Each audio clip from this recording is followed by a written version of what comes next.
What if a single question could change everything you believe about life? The sun was setting over the Vatican, casting a warm, golden glow over St. Peter's Square. It was a quiet evening, with the crowds having dispersed after a long day of sightseeing. For Elon Musk, the day was about to take a turn he hadn't anticipated. He and his family had been invited to meet Pope Francis for a private audience. It was meant to be a routine visit for the Musk family, a gesture of diplomacy between the tech mogul and the spiritual leader of millions. But nothing could have prepared them for the moment that would unfold in the quiet of the papal chambers. Elon sat in the ornate room, his mind still buzzing with thoughts of his latest ventures, SpaceX, Tesla, Neuralink. His life was a whirlwind of innovation and ambition, and at times, it felt as though his family, especially his children, were secondary in the grand scheme of his busy world. But today, he was here for something different. Something more personal. The Pope had graciously agreed to meet with him, and Elon was ready to put aside his work for a moment, to simply be present with his family and the Holy Father. Xavier Musk, his 13-year-old son, sat beside him, a little out of place in the grand setting. Xavier had always been a curious child, but his interests didn't quite align with the expectations that came with being Elon Musk's son.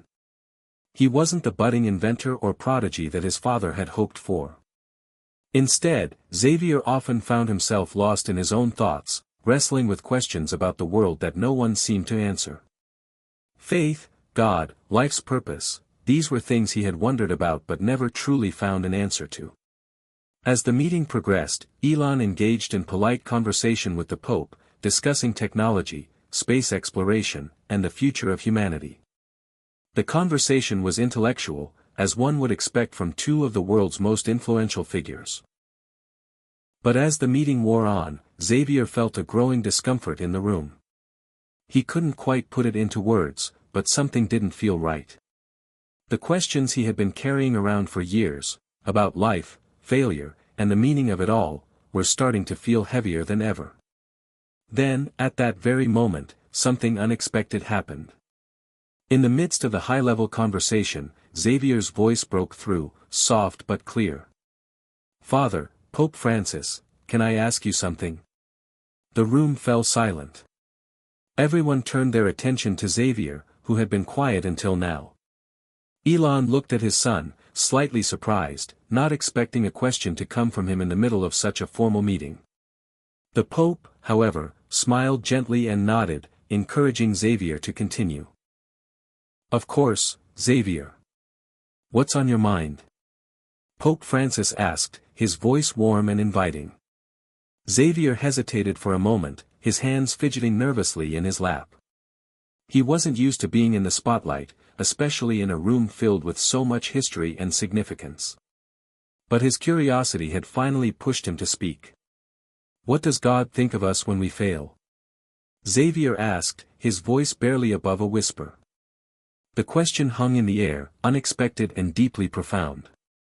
Elon's heart skipped a beat. It was a simple question, but the weight of it was immense. For all his success, his drive, and his technological advancements, Elon had never really stopped to think about failure in a spiritual sense. To him, failure was a part of the process, something to overcome and learn from. But Xavier's question cut deeper. What did failure mean in the eyes of God? Pope Francis sat still for a moment, his eyes softening as he considered the young boy's words. The room, once filled with the hum of intellectual exchange, had now become a quiet space of reflection. There was something in the simplicity of Xavier's question that spoke to the very core of human existence. The Pope had met with kings, presidents, and dignitaries, but never had someone asked him such a raw, personal question. The tension in the room was palpable. Elon shifted uncomfortably in his chair. He wasn't sure what to expect from the Pope's response, but he could sense that this moment was about to change something significant in the life of his son, and perhaps even in his own life. Pope Francis took a deep breath, his hands clasped in front of him. "That is a very important question, Xavier," he said softly. "You see, God does not see us through the lens of our failures. He sees us through the lens of His love. When we fail, it is not the end of the story. God understands our imperfections, and He embraces us with open arms, even when we fall short. Xavier listened intently, his eyes locked on the Pope as if searching for some sort of answer that would make everything in his life make sense. But, if we fail, does that mean we are bad? Or not good enough? He asked, his voice trembling slightly. The Pope shook his head, his expression kind. No, Xavier. Failure is part of being human. It does not define who you are. What matters is how we rise after we fall. It is in those moments of failure that we learn the most about ourselves. God does not judge us for our failures. He encourages us to keep moving forward with hope, with love, and with the desire to grow. The words hit Xavier like a wave. He had always feared failure, whether in school, with friends, or even within his family. It felt like the one thing he could never escape, no matter how hard he tried. But the Pope's words, so simple yet so profound, began to unravel the knot inside him. For the first time in a long while, he felt a sense of peace. Maybe failure wasn't the end of the world. Maybe it was a chance to grow, to become better, to try again. Elon, who had been listening closely, felt a strange mix of emotions. He had spent so much of his life striving for perfection, driving himself and those around him to push beyond their limits. But in that moment, he realized something profound. He had never really stopped to consider how failure affected his children. How had his relentless drive for success shaped their own views on life and failure? How had his own constant push for achievement left little room for the vulnerability and humanity that Xavier was now experiencing? As the conversation continued, Xavier's heart began to lighten. The question he had asked, the one that had been weighing on him for so long, had sparked something inside him. Something deep and comforting. He wasn't alone in his fear of failure. And more importantly, he didn't have to face it alone. God's love, the Pope's words, and his father's quiet understanding offered him something invaluable, hope. The meeting ended soon after, but for Xavier, it felt as if the world had shifted in that brief moment. It wasn't just a meeting with the Pope. It was a turning point in his life. He had asked the question that had haunted him for years, and in return, he had received something far more precious than an answer, a new perspective. As the family left the Vatican, Xavier's mind was no longer preoccupied with the weight of his failures. Instead, he felt a lightness in his heart, a newfound sense of peace that he would carry with him for years to come. But little did he know, that question, so simple, yet so profound, would not only change his life, but would also alter the course of his family's future in ways they couldn't yet imagine. Hit subscribe and leave a comment with where you're watching from. This story might just spark a new beginning. What's one thing that always pushes you forward, even when things get tough? Xavier Musk had always lived a life that most children could only dream of. He had access to the best schools, the most innovative technology, and experiences that few could imagine. But despite all the privileges, he often felt like a stranger in his own world. Growing up in the shadow of his father, Elon Musk, wasn't as glamorous as it might seem. Xavier admired his father's brilliance, how he built entire companies from scratch and sent rockets into space, but he never felt like he could live up to the high expectations set for him. Elon was a visionary, a genius in the eyes of the world, and there was always a pressure on Xavier to be something more. Something extraordinary. But Xavier didn't always feel extraordinary. He was a quiet child, more inclined to spend his days reading books about history or science than following the latest trends. While his siblings seemed to embrace the spotlight, Xavier preferred the comfort of his own thoughts.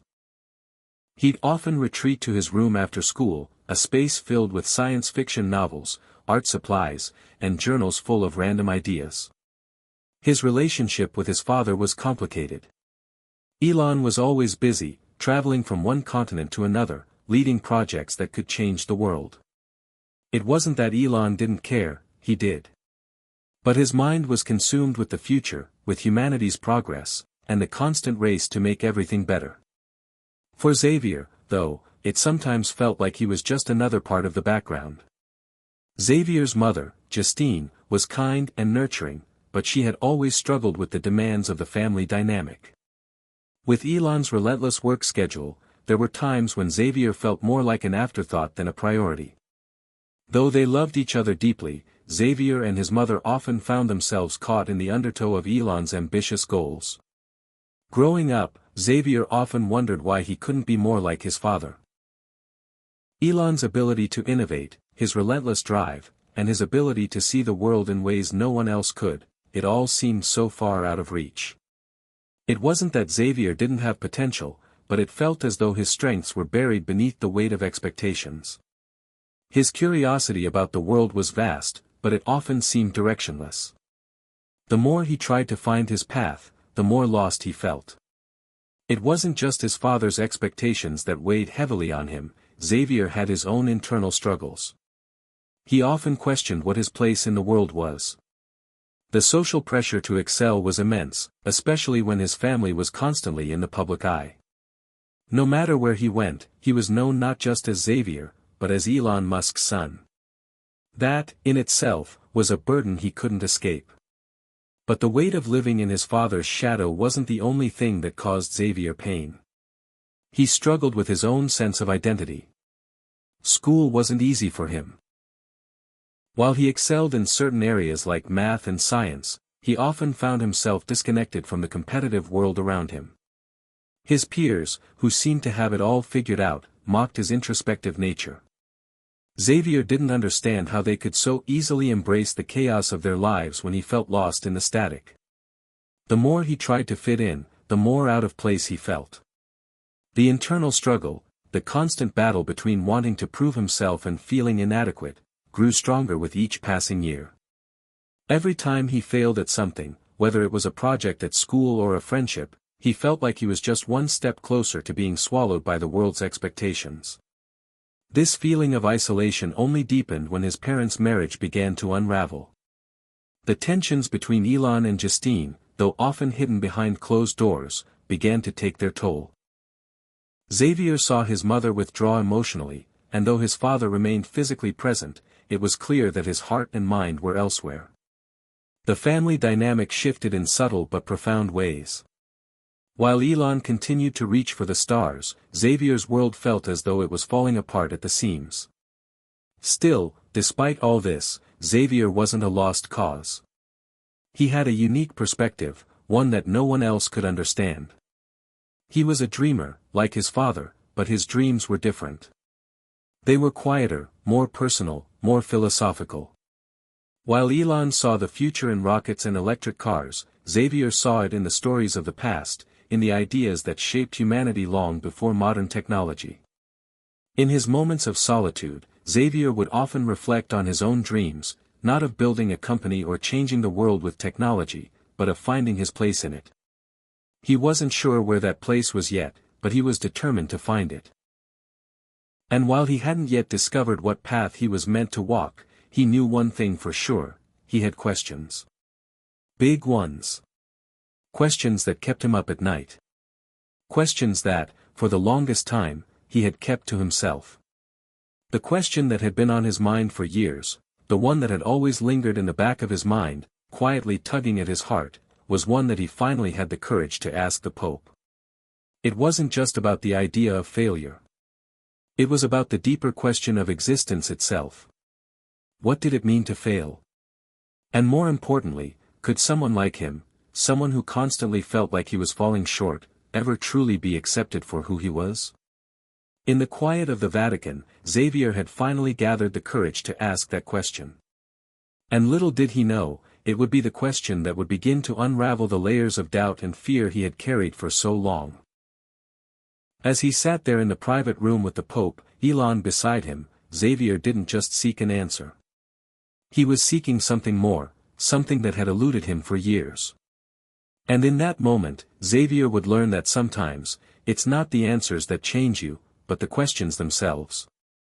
As the days passed since their meeting with Pope Francis, Xavier felt a quiet sense of change taking root inside him. The conversation with the Pope had planted a seed, but it wasn't one that would sprout overnight. Instead, it lingered in his mind, surfacing at odd times throughout his days. The question he had asked, the one that had pierced the air in that sacred room, kept echoing in his thoughts. What did God think of us when we fail? The Pope's gentle words had offered comfort, but they had also opened up new doors in Xavier's mind, leading him to confront emotions he had buried deep within himself for years. Though he found some peace in the Pope's answer, the feeling of never quite measuring up still gnawed at him. Xavier's struggles with his sense of self-worth didn't just disappear. He was, after all, still Elon Musk's son. The weight of that title was heavy, even when he didn't ask for it.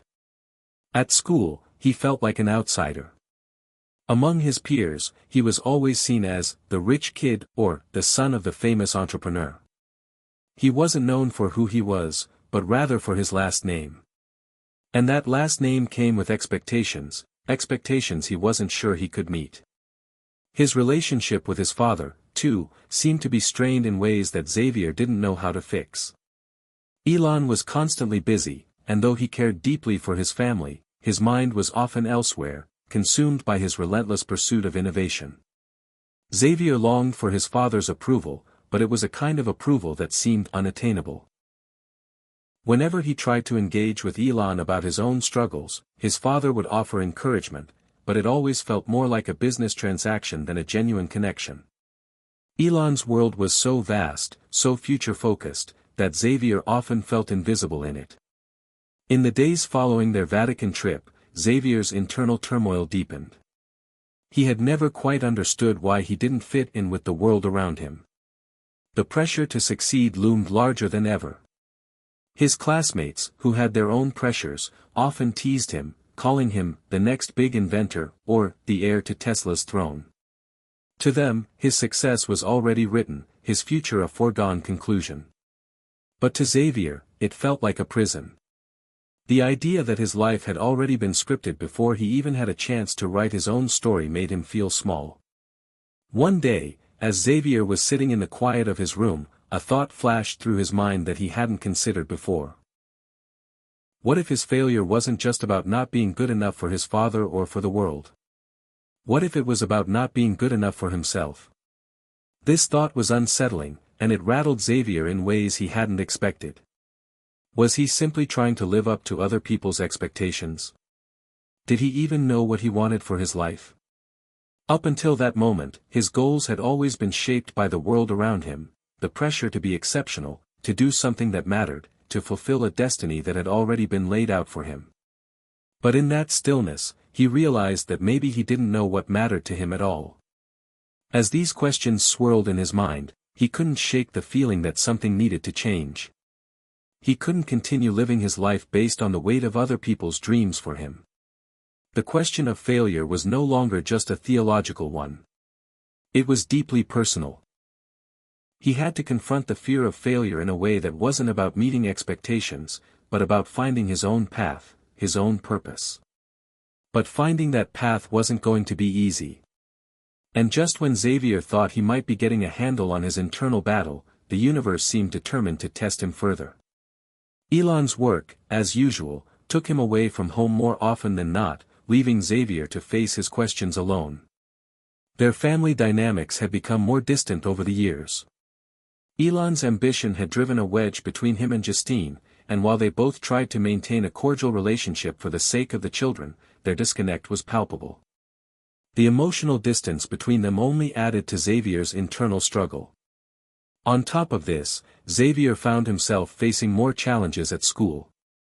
He was constantly compared to his father and to other students who excelled in ways he couldn't.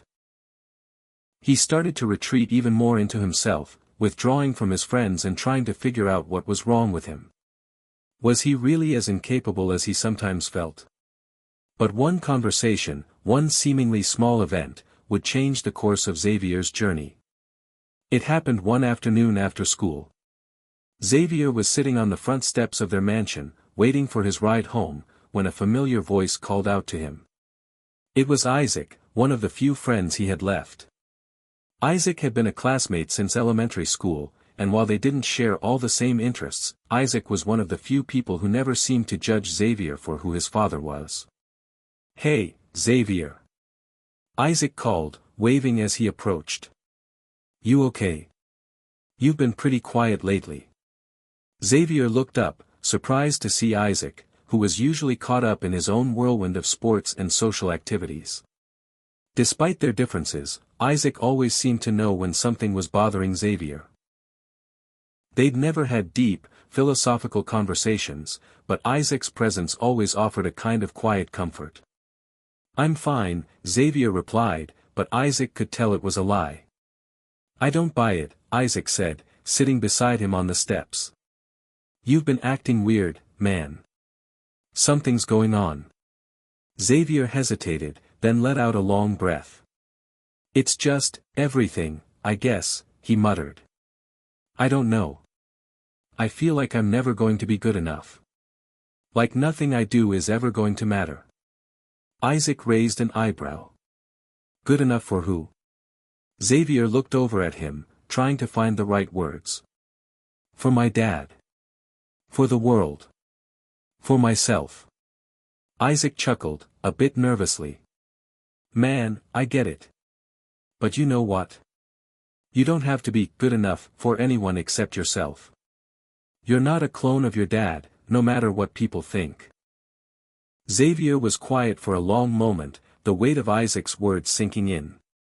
Maybe he had been so focused on being something he wasn't that he'd forgotten what it felt like to simply be himself. To live for his own happiness, not just for the approval of others. Isaac continued, "You've got a whole life ahead of you, Xavier. You can figure it out. Trust me, it's okay not to have all the answers right now. You just have to start somewhere." For the first time in a long while, Xavier felt a flicker of hope. Maybe Isaac was right. Maybe he didn't have to have everything figured out all at once.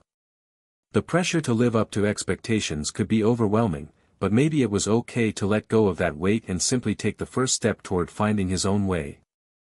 With Isaac's words echoing in his mind, Xavier began to realize that his journey wasn't about meeting external standards. It was about learning to trust himself, something he hadn't done in years. Little did Xavier know, this would be the beginning of a profound transformation, a shift that would lead him down a path of self-discovery and, eventually, healing. The weeks following that conversation with Isaac seemed to stretch out in front of Xavier like an uncharted road, filled with both uncertainty and possibility. It wasn't an immediate transformation, the doubts and insecurities still clung to him, like shadows that followed him wherever he went. But there was something different now, something that had shifted deep within him. Xavier wasn't sure exactly what it was, but it felt like the beginning of a new chapter in his life, one where he didn't have to be defined by the expectations of others. He started to see things differently. Where before he felt like an outsider in his own world, he began to notice the small, beautiful moments that had previously gone unnoticed. Whether it was the simple joy of reading a book he enjoyed, the peace of watching the sunset from his window, or the way his little sister, Xander, would burst into his room with excitement over the most trivial things, there was a quiet sense of contentment in these moments that he hadn't appreciated before. Xavier still struggled with his place in the world, but the pressure to be something he wasn't had begun to lift, replaced by a growing desire to find his own path. The question of failure, once all-consuming, no longer seemed so insurmountable. He wasn't a failure because he wasn't like his father. He wasn't a failure because he didn't have all the answers. What mattered now was that he was learning to listen to himself, to trust his own instincts and desires, no matter how uncertain the future seemed. But even as Xavier began to find this internal peace, life around him continued to move at a fast pace.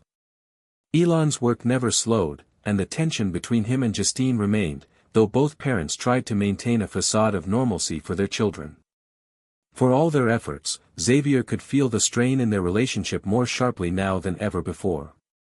There were days when he and his father would share a quick, mechanical conversation about a project, or sometimes about something trivial like the weather, but there was never any depth. It wasn't that Xavier resented his father's work, he respected it deeply, in fact, but he longed for more. He longed for connection, for a conversation that wasn't rushed, for a moment when his father could look at him and see him, not just his last name. The question of their relationship hung in the air like an unspoken word. Xavier wasn't angry at Elon.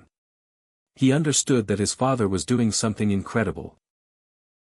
But he wanted to feel seen, to feel like he mattered outside of the shadow of Elon Musk's legacy.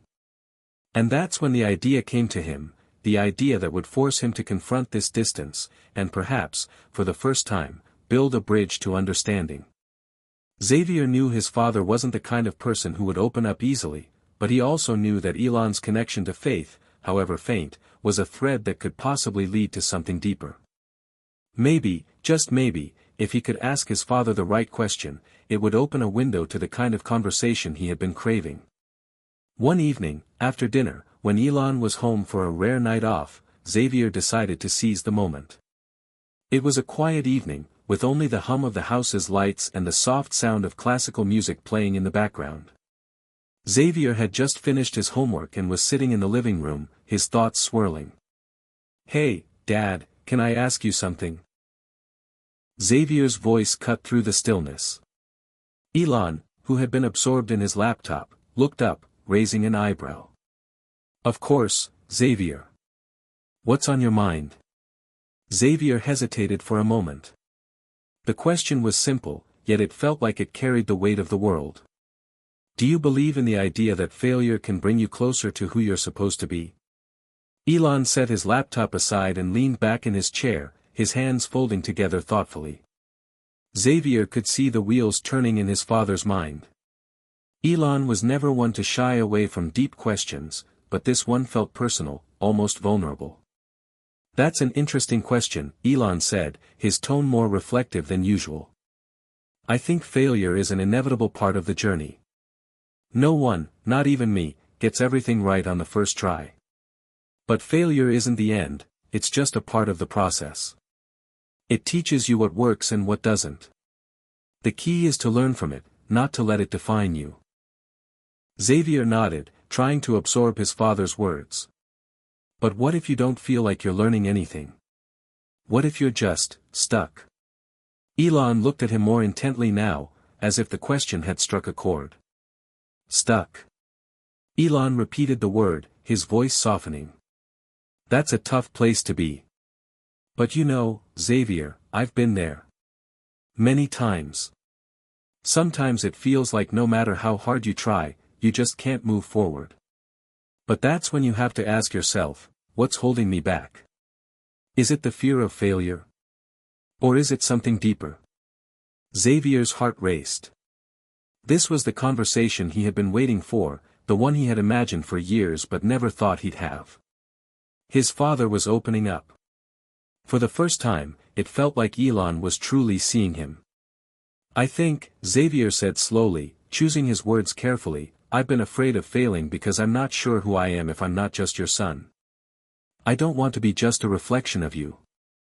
I want to find my own way." Elon sat in silence for a moment, as if weighing his son's words. Then, with a small sigh, he leaned forward. "I understand more than you might think. For a long time, I've been driven by the desire to prove that we can do things that no one else believes are possible.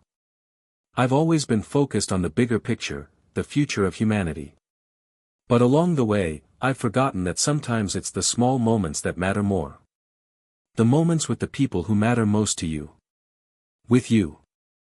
Xavier blinked, taken aback by his father's honesty. "You've always been there for us," Xavier said, his voice thick with emotion. I don't always feel like you see me. I want to be more than just the kid of the guy who built SpaceX and Tesla." Elon leaned back in his chair and looked at Xavier with a long, steady gaze. "You are more than that, Xavier. You're not just my son. You're you. And I've been so focused on changing the world that I've sometimes overlooked the fact that I need to be there for you, too. We've both been a little lost in our own worlds, haven't we?" Xavier nodded, his heart swelling with a mixture of relief and gratitude. "Maybe we can both figure this out, together." Elon smiled, the first genuine smile Xavier had seen in a long time. "I think we can." In that moment, Xavier realized that change wasn't something that happened overnight. It wasn't something that could be forced or rushed. But with patience, with understanding, and with a willingness to be vulnerable, maybe, just maybe, they could both find their way forward, together. And for the first time in a long while, Xavier felt a flicker of hope for the future. In the days that followed their heart-to-heart conversation, Xavier couldn't shake the feeling that something had shifted within him. It wasn't just the breakthrough with his father, though that alone had been monumental, it was the realization that perhaps the path forward wasn't so much about finding perfection, but about finding understanding and connection, even in the midst of uncertainty. Life slowly started to feel a little more manageable.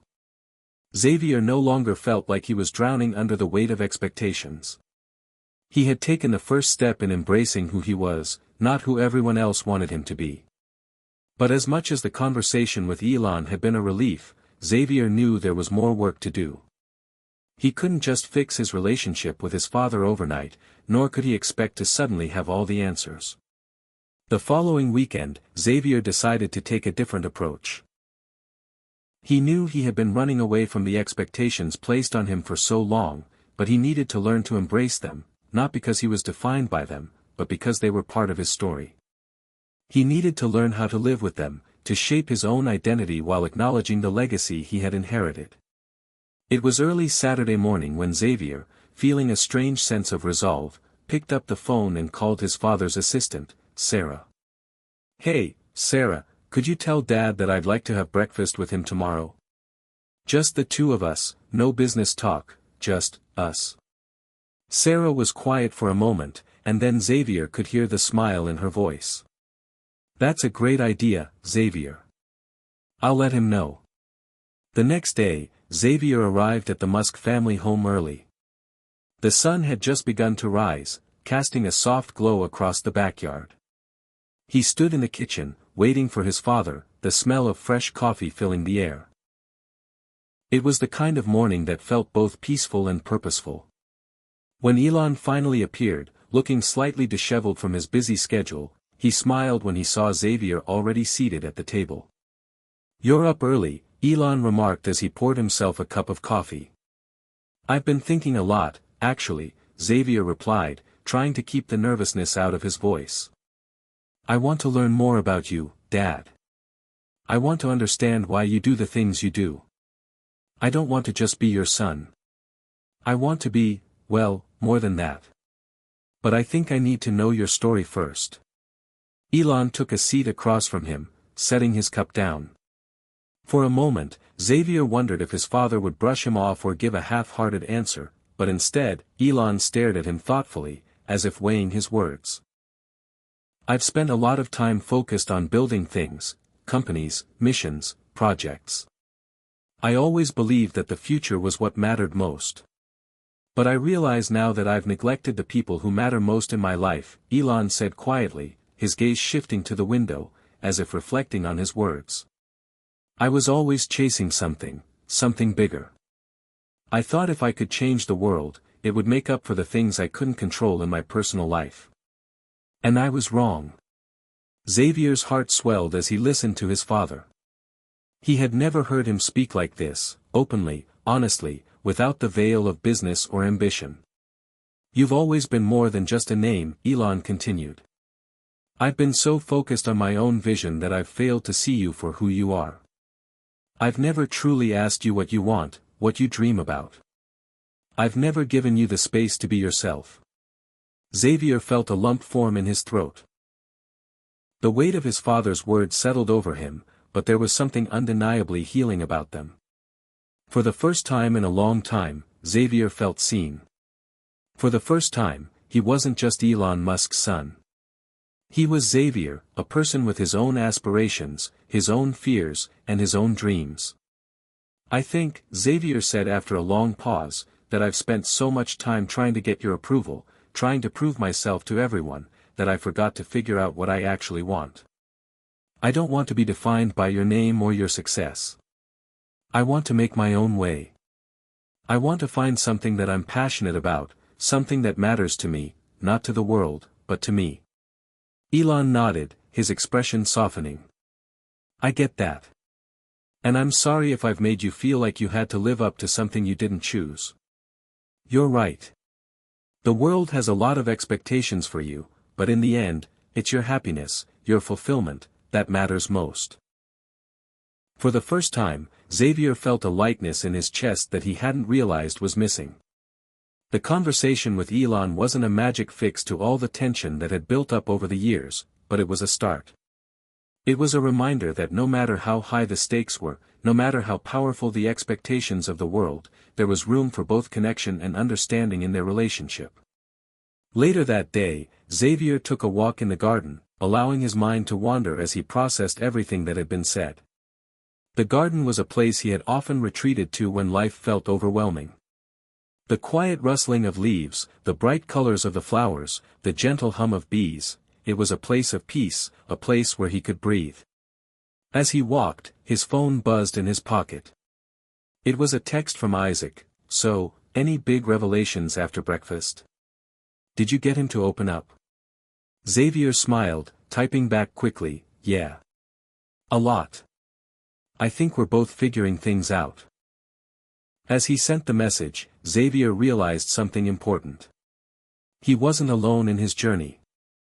It wasn't just about him and his father. It was about everyone who was struggling with their own questions, their own fears. We all have our battles, our moments of doubt, and our need for connection. Sometimes, it takes a little bit of vulnerability and courage to bridge the gaps. Xavier knew that, like everything else in life, healing and growth were not instantaneous. It would take time. But now, more than ever, he felt ready to embrace the journey, both with his father and with himself. The future was still uncertain, but for the first time, Xavier felt empowered to shape it on his own terms. The following weeks were filled with a new sense of openness for Xavier. After his heart-to-heart with his father, he found himself thinking more clearly about his future. He wasn't sure exactly what he wanted to do yet, but he knew one thing for certain. He no longer needed to measure his worth by anyone else's standards. It was liberating, yet still a bit intimidating. Xavier had spent so long trying to be something he wasn't, or rather, trying to live up to an image he didn't fully understand, that the idea of forging his own path felt both empowering and daunting. But change, Xavier had come to understand, didn't happen overnight. It wasn't something that would magically fix everything. No, change was a slow burn, a steady shift. The important part was staying present and being willing to embrace what came next, even if it felt uncomfortable at times. One Sunday afternoon, as Xavier sat in the backyard trying to read, he was interrupted by his younger sister, Xander. She was, as usual, full of energy, her curly hair bouncing as she rushed toward him. "Xav, can I ask you something?" she said, her blue eyes wide with curiosity. "Why does everyone always want to know what you're going to do with your life? Why don't they ask me?" Xavier smiled, setting his book aside. "Because you're still figuring that out, just like I am, sis." Xander sat down beside him, her legs dangling off the edge of the chair. "But I know what I want to do. I want to be a scientist, like Dad," she said with a grin. "You know, build rockets and stuff. Maybe even go to space." Xavier couldn't help but laugh.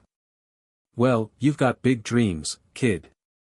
"I do," Xander said seriously, then paused. "But why are you always so quiet? Why do you keep thinking you don't know what you want?" The question hit Xavier harder than he expected. Why had he been so reluctant to define himself? Why had he spent so much time searching for answers in other people's expectations instead of listening to his own heart? He thought about it for a moment before responding. "I guess I've always been afraid of not living up to what people think I should be. You know, being Elon Musk's son, it's a lot of pressure. But I'm starting to realize that it doesn't matter what people expect from me. What matters is what I want. I don't have to figure it all out right now. It's okay to take time." Xander nodded thoughtfully. "That sounds smart. I think that's what I've learned, too. I don't need to be in space tomorrow. But I know it's something I want to do one day." The conversation with Xander stuck with Xavier in ways he didn't quite expect. It wasn't just about her asking why everyone focused so much on his future. It was about the simplicity of her response. Xander wasn't weighed down by the pressures of comparison. She just knew what she loved and trusted that everything else would fall into place. For Xavier, it was a revelation. He'd been so caught up in trying to prove he was his own person that he'd forgotten one crucial thing: it was okay to simply be. He didn't have to live up to anyone else's definition of success. In fact, success wasn't even the right word for it anymore. It was about living authentically, pursuing what felt right for him, and letting the chips fall where they may. The more Xavier thought about it, the more he realized how much his own fear of failure had been rooted in the fear of disappointing others. But his conversation with his father had taught him that failing wasn't the end, it was a part of the process. And if he could let go of the expectations, maybe he could finally start to see what he truly wanted in life. That evening, after dinner, Xavier went to his room to reflect. He sat by his window, staring out at the night sky. The stars were bright, sparkling against the deep blue, and for the first time in a long while, Xavier felt at peace. There were still unanswered questions, uncertainties about his future, but there was a deep sense of calm that washed over him. The following day, something unexpected happened. Xavier received a message from an unfamiliar number.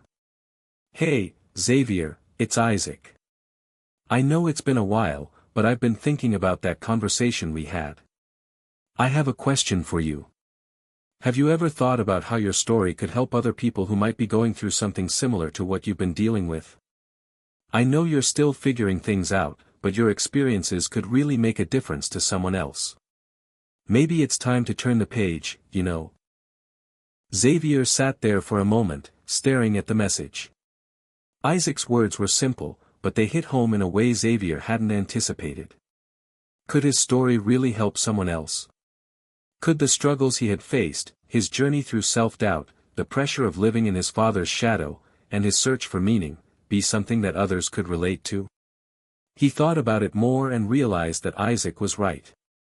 For the first time, Xavier began to see that his story wasn't just about him. It was about the journey of self-discovery, the courage to confront your fears, and the strength to carve out your own identity. Maybe that was his way forward, not by following a path laid out for him, but by sharing his experiences and helping others who were struggling in their own way. Over the next few weeks, Xavier began to open up more.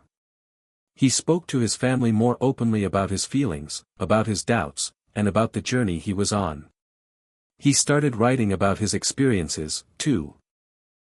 He wasn't sure what would come of it, but for the first time, he felt like he was telling his own story, not as Elon Musk's son, but as Xavier, a young man finding his way in the world. It wasn't long before Elon noticed the changes in his son. One evening, after reading through some of the personal reflections Xavier had shared, Elon pulled him aside. "You're really starting to find your voice, aren't you?" Xavier smiled, feeling a quiet pride. "Yeah, I think I am. I'm figuring out that it's okay to be me. Not who everyone wants me to be, but just me." Elon nodded, his expression softening. "I'm proud of you, Xavier. I know I haven't always been the best at showing it, but I'm proud of you for who you are. And for the record, I think your story will inspire more people than you know." Xavier smiled, the weight on his shoulders feeling just a little lighter. The future was still uncertain, but one thing was clear: he wasn't alone anymore. He had his family, his friends, and his own growing sense of self. And for the first time, that was enough. As Xavier moved through the weeks following his conversations with his father and sister, he started to embrace a new sense of clarity about who he was and where he was heading. Though he still didn't have all the answers, he had learned one invaluable lesson: you don't need to have everything figured out to start living the life that feels right. The journey of self-discovery didn't have to be a straight line. It was okay to take detours, to explore, and to evolve along the way. But as the world kept spinning, something unexpected happened that would challenge Xavier in ways he never anticipated, a question from a completely unexpected source. It was a Wednesday afternoon when Xavier found himself sitting in the family's living room, scrolling through social media when his phone buzzed with an incoming message. At first, he didn't recognize the number, but the text that followed immediately caught his attention. "Hi, Xavier. This is Father James from the Vatican. I hope this message finds you well. I've been following your journey with great interest, and I understand there's something important that has been weighing on your mind. I'd like to extend an invitation to meet with me. It seems there is something I could help you understand." Xavier blinked, staring at the screen. Father James, from the Vatican? What did he mean by something important weighing on his mind? Xavier had never met Father James before, let alone had any form of contact with the Vatican. Before he could think much further, another message appeared. "I know this might seem unexpected, but there's a reason I'm reaching out. I believe there's a question you've been carrying, and I believe it might be time to ask it. If you're open to it, I'd like to meet in person. I'll be in the area next week. Please let me know." The weight of the message settled over Xavier like a thick fog. He wasn't sure what to make of it. It wasn't every day that you received a message from someone in the Vatican, especially someone as prominent as Father James.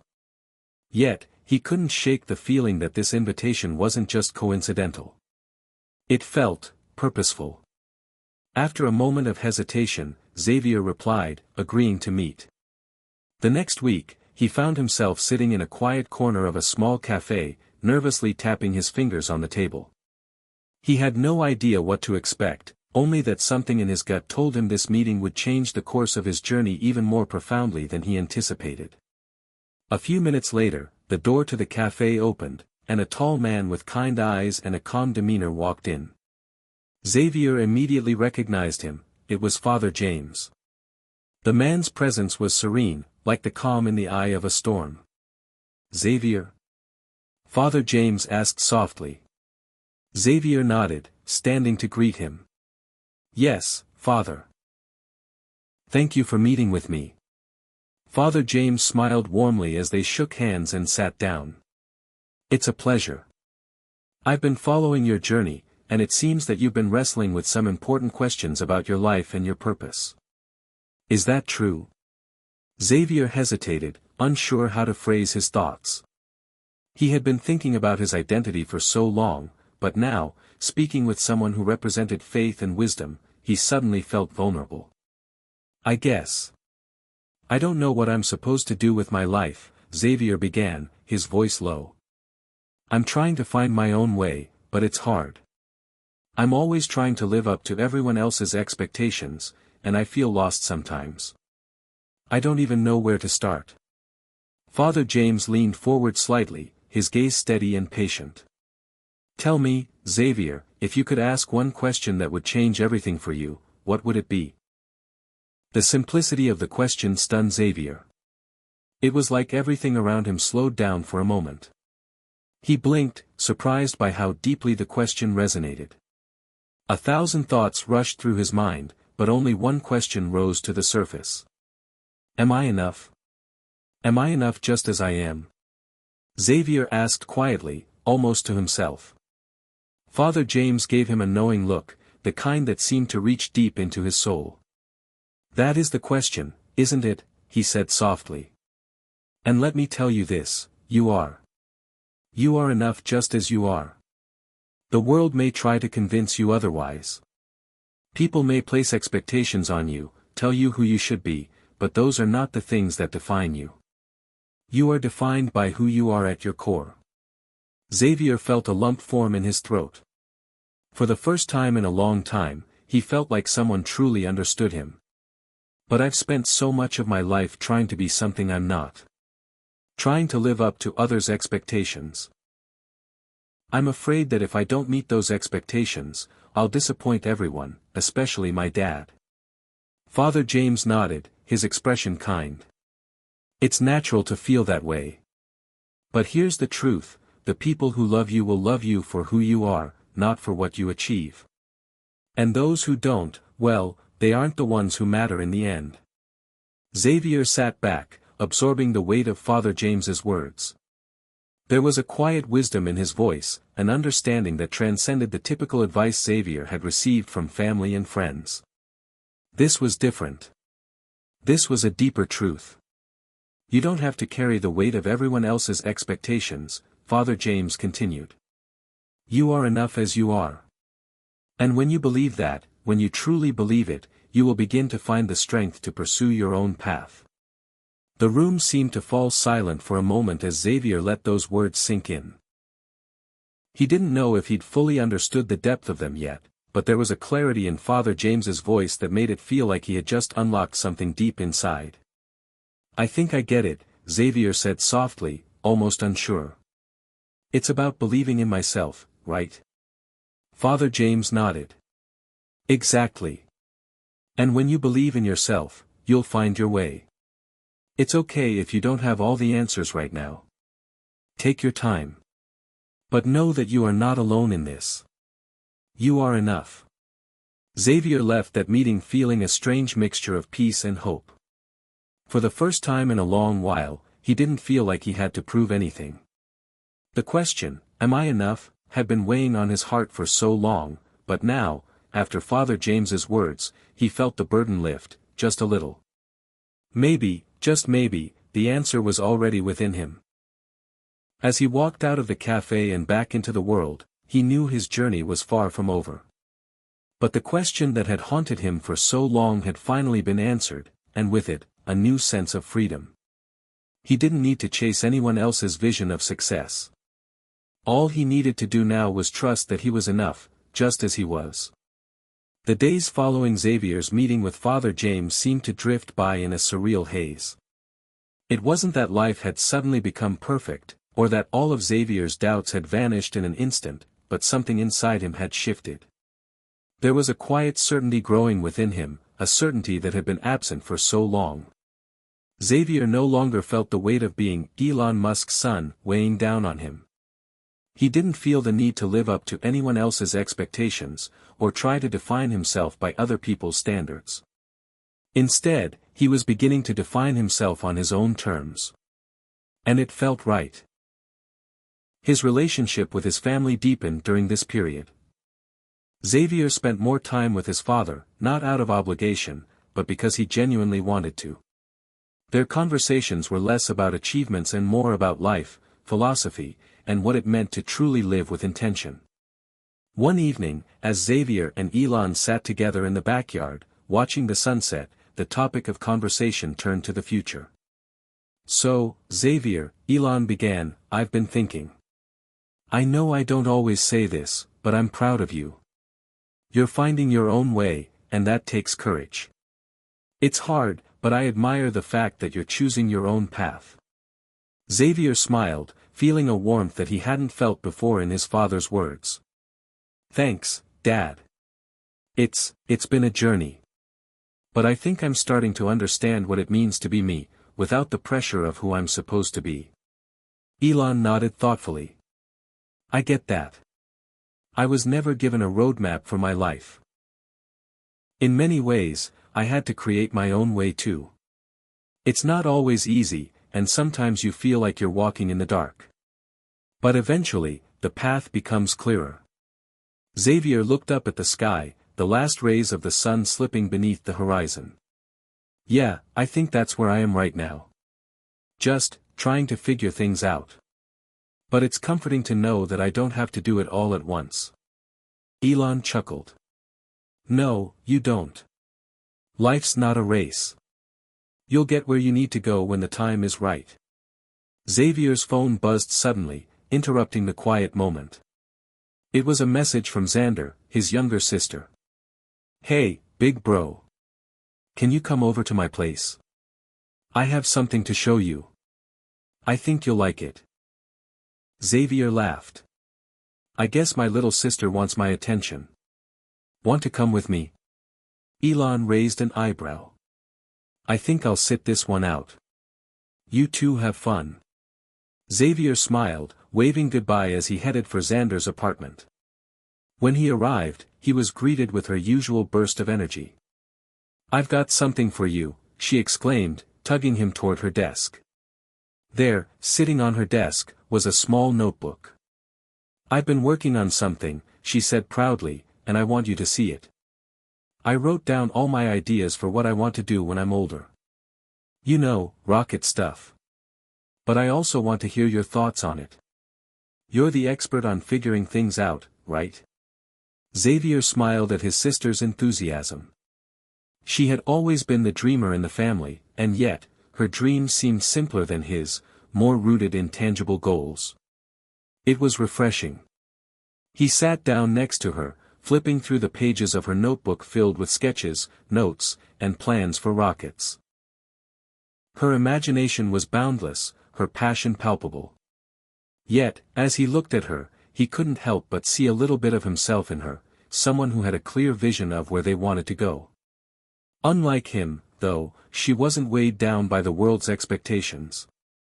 She just believed she could do it, and that was enough for her. "You're pretty amazing, you know that?" Xavier said, genuinely impressed by the depth of Xander's ambition.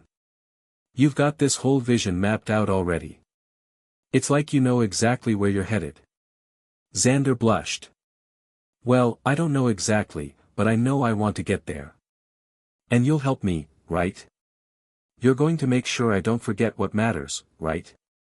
Xavier nodded, his heart full of pride for his little sister.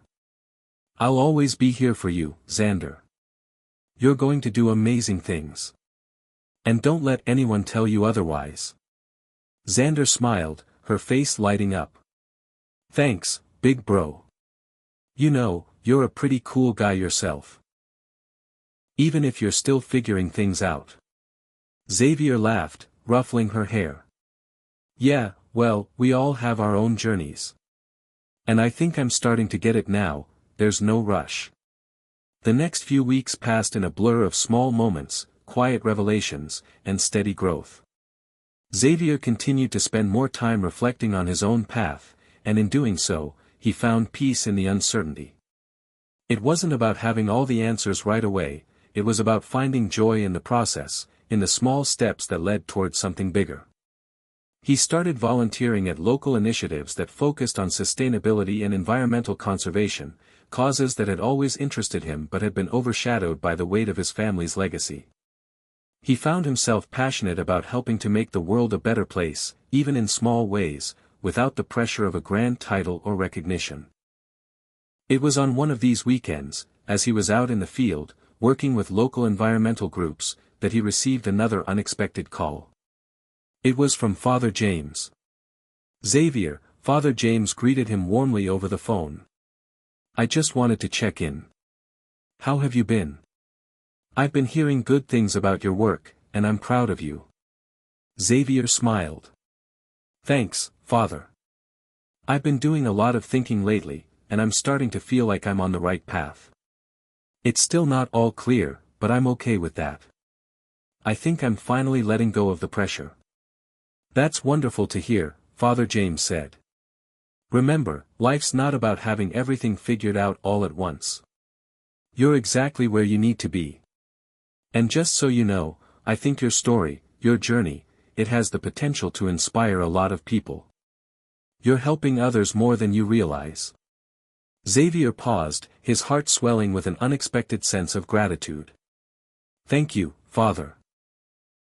That means more to me than you know." As Xavier hung up the phone, he stood still for a moment, looking out at the open field before him. There was still so much to figure out, but for the first time, he didn't feel overwhelmed by it. The pieces were starting to fall into place, slowly but surely. In that moment, Xavier understood something that had eluded him for so long: life wasn't about having all the answers, nor was it about meeting the expectations of others. It was about the journey, about discovering who you are, finding your passion, and, most importantly, trusting that you are enough, just as you are. And as the sun set on another day, Xavier couldn't help but smile. The road ahead was still unknown, but he was ready for whatever it had in store. The days following Xavier's growing sense of clarity continued to bring him moments of peace and revelation. However, just when he thought life was beginning to settle into something more predictable, an unexpected turn arrived. One that would force him to confront both his past and future in ways he hadn't anticipated. It started with a letter. It was a crisp Saturday morning when Xavier arrived home to find a thick envelope waiting for him. The envelope was heavy and stamped with an official seal. His name was written in elegant script on the front, and his heart skipped a beat as he realized where it was from: the Vatican. He had been in contact with Father James a few times since their meeting, but this was different. The letter felt more formal, more important. Curious and slightly nervous, Xavier opened it carefully, unfolding the heavy paper inside. It read: Dear Xavier Musk, I hope this letter finds you well. I have been following your recent work and the personal journey you are embarking upon with great interest.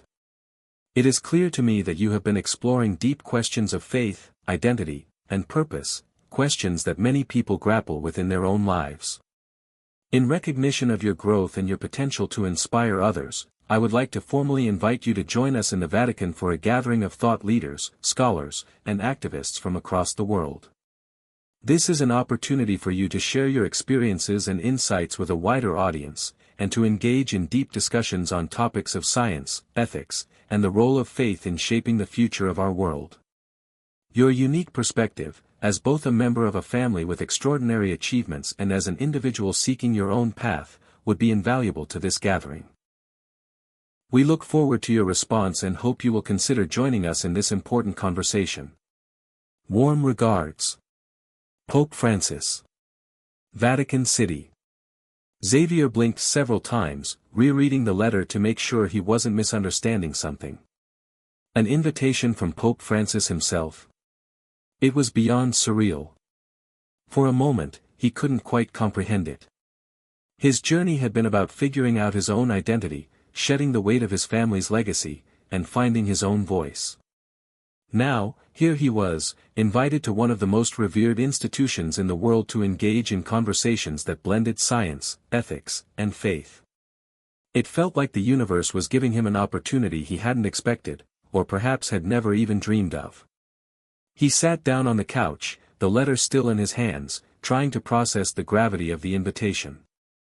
What do I do with this? He murmured to himself, feeling a mixture of excitement and apprehension.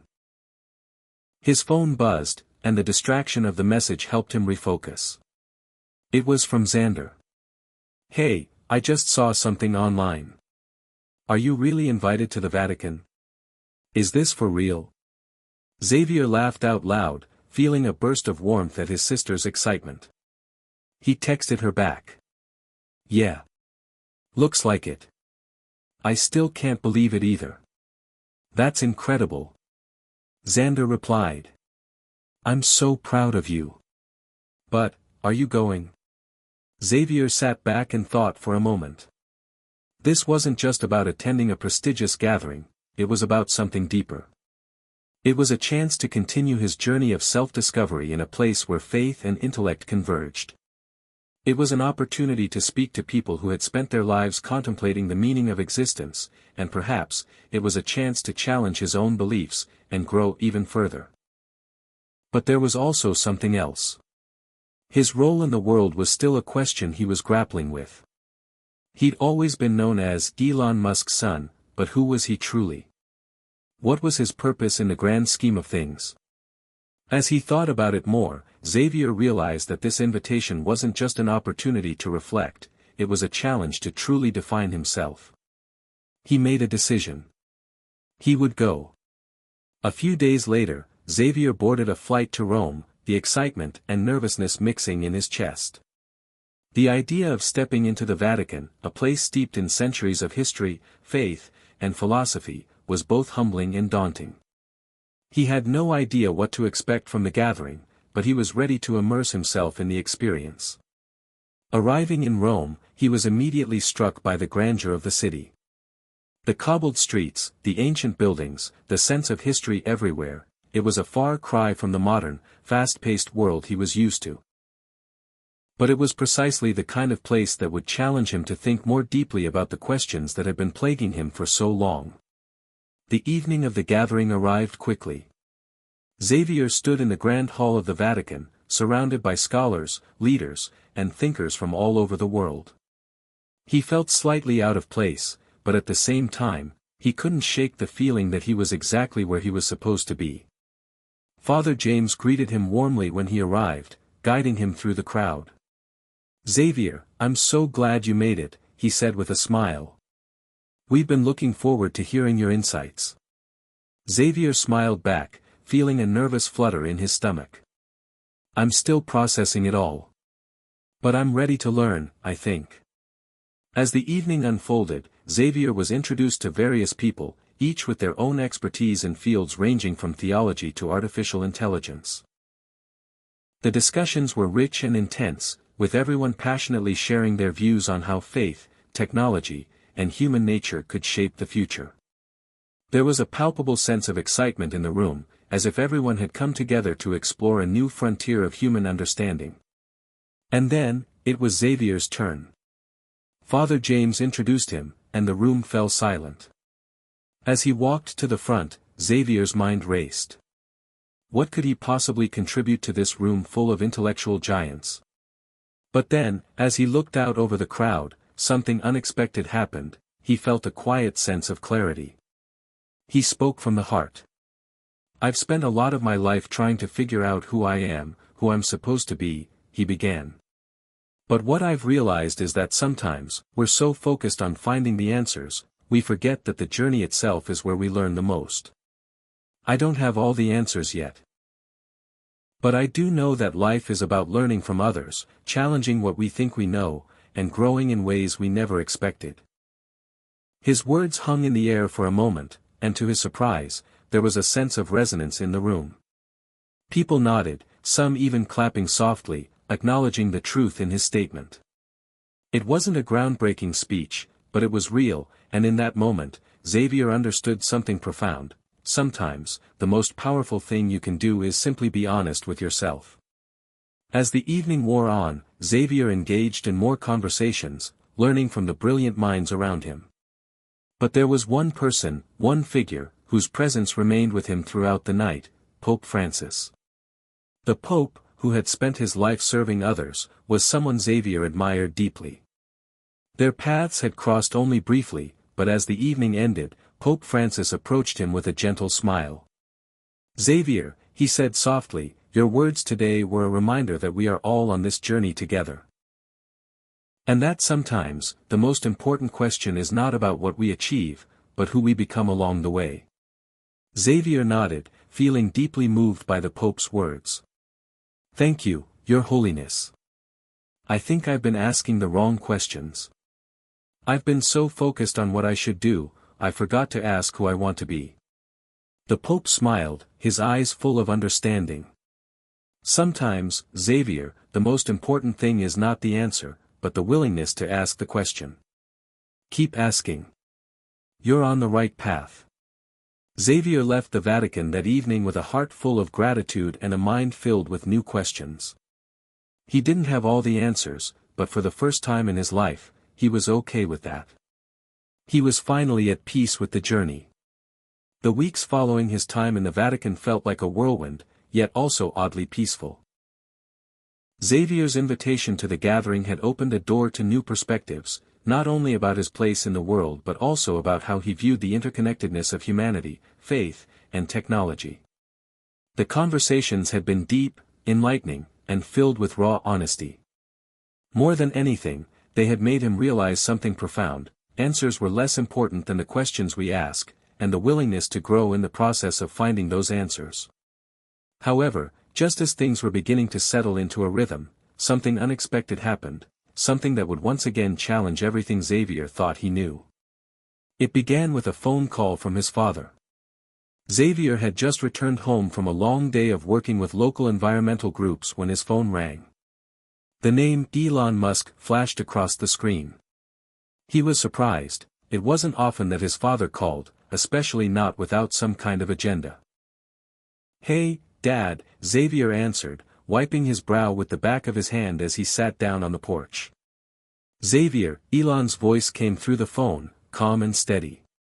"I need to talk to you about something important.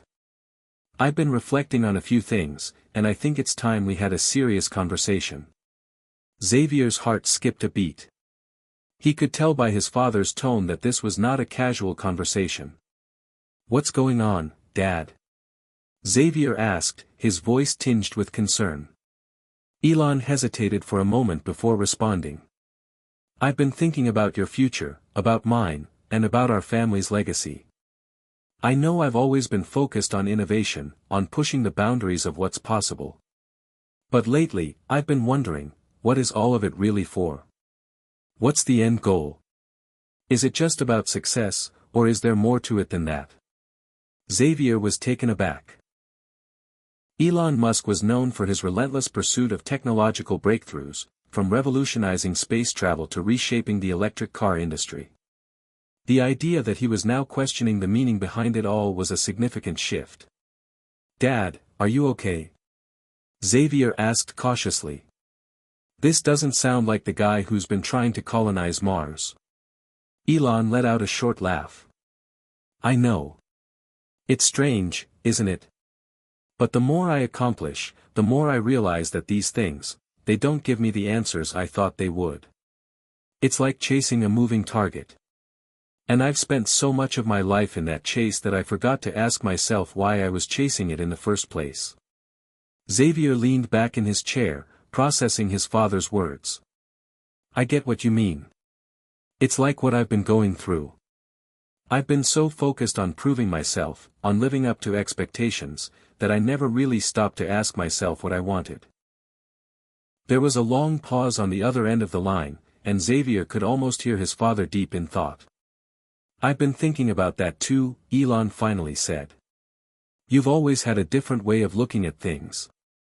More introspective, less driven by the need for validation. And I think maybe that's something I need to learn from you." Xavier's eyes widened. "You mean, you're actually taking a step back?" "I think so," Elon replied. "I've been so consumed by this idea of changing the world, of leaving a legacy. But I've neglected the things that matter most. Family. Purpose. And faith." Xavier could hear the weight in his father's voice. It was unlike any conversation they had ever had. Elon, for the first time, was opening up about his doubts, not about his ability to succeed, but about what that success really meant. "I've been considering something," Elon continued. "I want you to think about taking a more active role in the family's ventures. Not because of what you can accomplish, but because I want you to shape the future of what we're doing, together. We've been so focused on the technological side of things that we've neglected the human side. I need you, Xavier. I think you can help us reframe the way we approach everything, innovation, progress, even life itself." Xavier felt a wave of emotion wash over him. His father, the man who had built an empire of technology, was now asking him to help reshape the way the Musk family approached the future. It was an opportunity unlike any other, but it was also a heavy responsibility. "I don't know if I'm ready for that, Dad," Xavier admitted. "I've been figuring out who I am without all the pressure of expectations. And I've finally started to find some peace in that." "I understand," Elon said softly. "But maybe this is your next step. Your own path forward. Not to follow in my footsteps, but to create your own. I don't expect you to have all the answers, but I do know this, you've got something special, Xavier. Something the world needs." Xavier thought for a moment. It was true, he had always been so focused on breaking free from his family's shadow that he hadn't considered how his own unique perspective could contribute to something bigger. But perhaps now was the time to integrate both his identity and his family's legacy, to find a way to harmonize them rather than see them as competing forces. "Maybe you're right, Dad," Xavier finally said. "Maybe this is the next chapter. But I'll need time to figure out how I want to approach it. I'm not ready to dive into it headfirst just yet." Elon's voice softened. "Take all the time you need. But know that I'm proud of you, Xavier. No matter what you choose." Xavier hung up the phone, feeling a sense of clarity that had eluded him for years. The path before him was no longer a confusing maze. He could see a way forward that combined both his personal growth and his family's legacy, a way to contribute to something greater than himself while still staying true to his own identity. He smiled to himself as the weight of his father's words settled in. This was the beginning of a new chapter, one that would test his courage, his faith, and his willingness to embrace the unknown. But for the first time in a long while, Xavier was ready to face it all, knowing that his journey was far from over. Hit subscribe and leave a comment with where you're watching from. This story might just spark a new beginning. What's one thing that always pushes you forward, even when things get tough? The days following the conversation with his father were a blur for Xavier. The weight of Elon's words lingered in his mind, echoing with an intensity that he couldn't shake.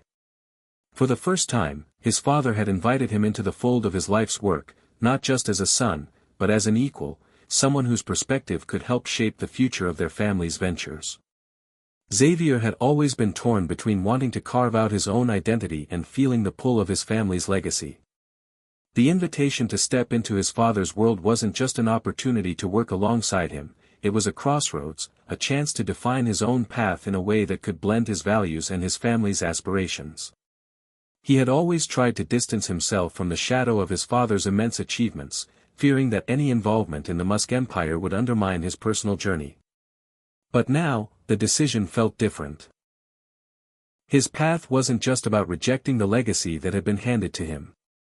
It was about integrating his beliefs, his experiences, and his passions into a future that honored both his personal growth and the incredible impact his family had on the world. Sitting on the balcony of his home one evening, Xavier looked out at the vast expanse of the city below. The sunset painted the sky with hues of pink and orange, a serene contrast to the whirlwind of thoughts racing through his mind. He knew this moment, this decision, would change the trajectory of his life. The more he reflected on the invitation, the more he realized that this wasn't just about continuing what his father had started. It was about evolving it, about pushing the boundaries of what innovation could mean in the 21st century. If Elon had been the architect of change, perhaps Xavier could be the one to introduce a more holistic, human-centered approach to their work. But could he truly reconcile this new role with the journey he had been on? The journey of self-discovery and introspection? His phone buzzed, snapping him out of his reverie. It was a message from Xander. "Hey, I've been thinking about what you said. You're really going to take that leap, huh?" Xavier chuckled softly and typed back. "I'm not sure yet.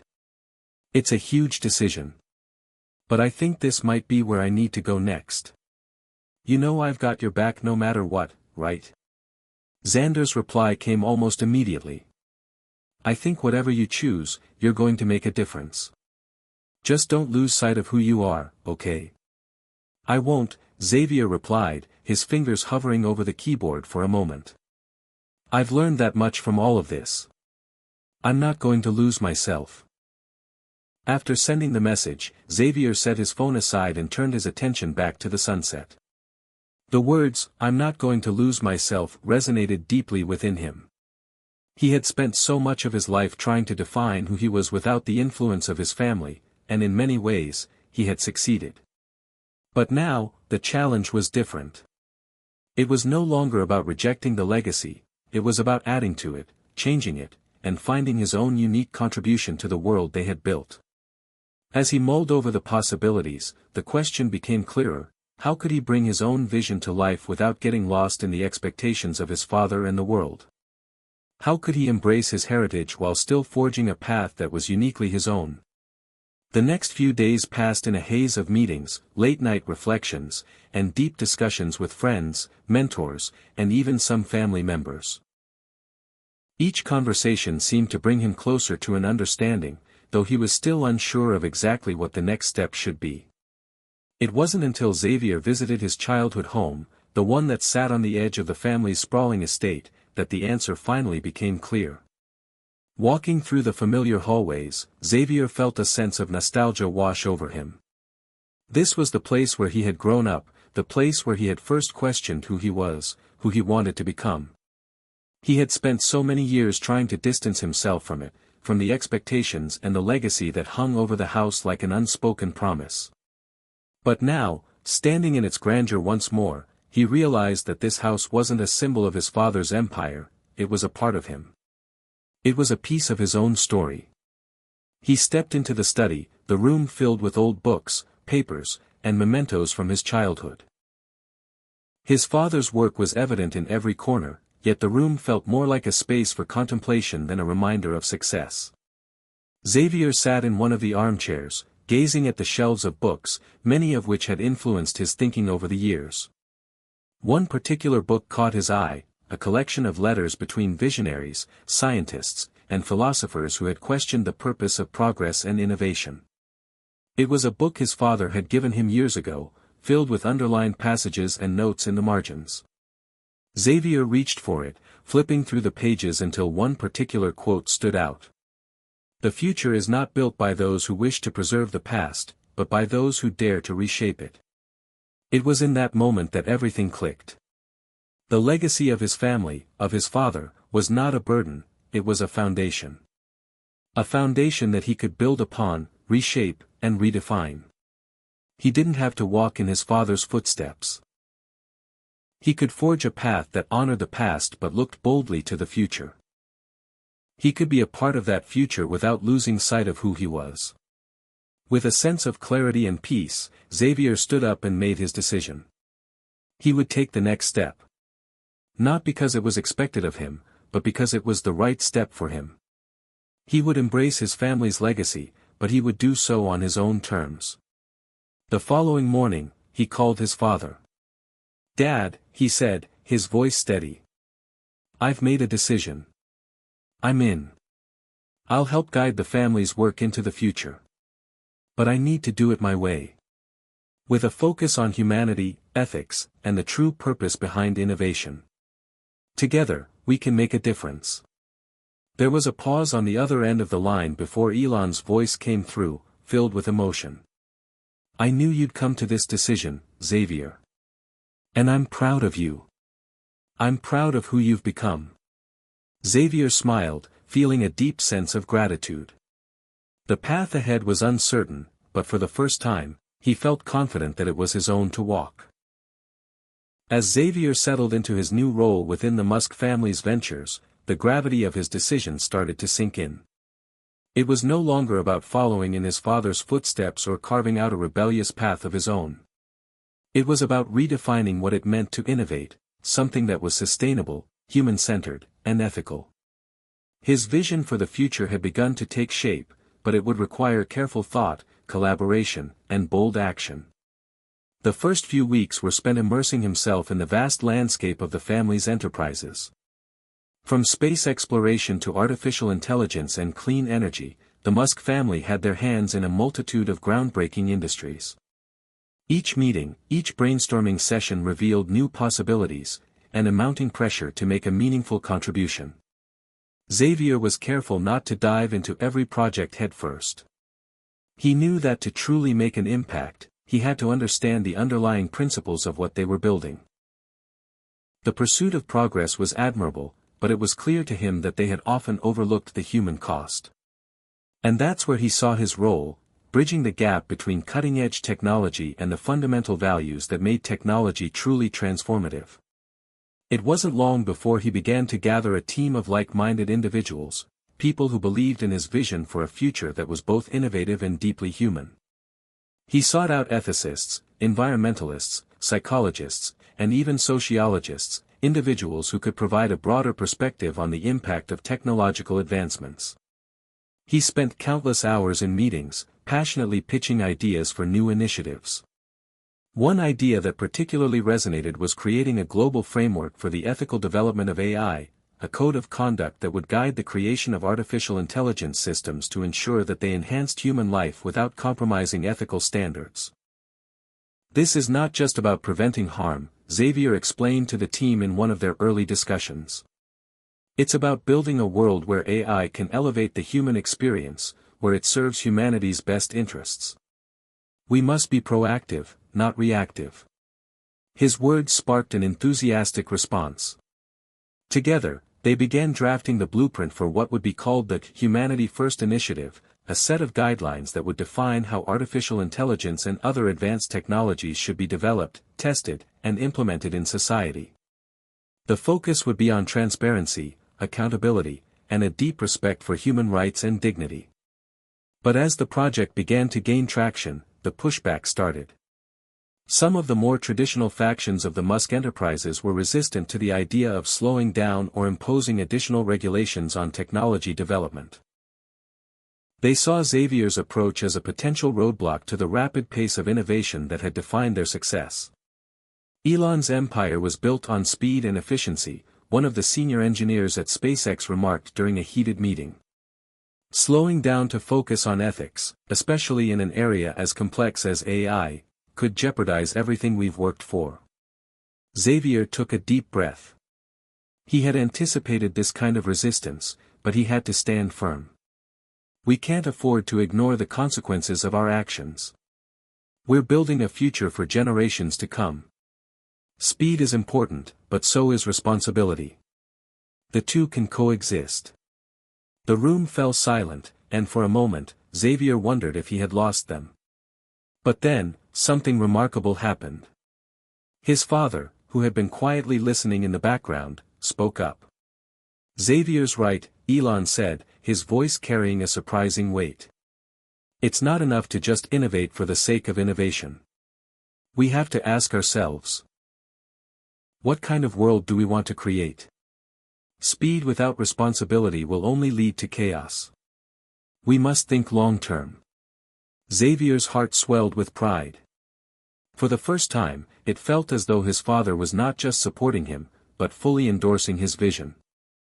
"I've been guilty of prioritizing progress at the expense of other considerations," Elon continued. "But if we truly want to lead the world into the future, we have to do it with integrity." Xavier's right.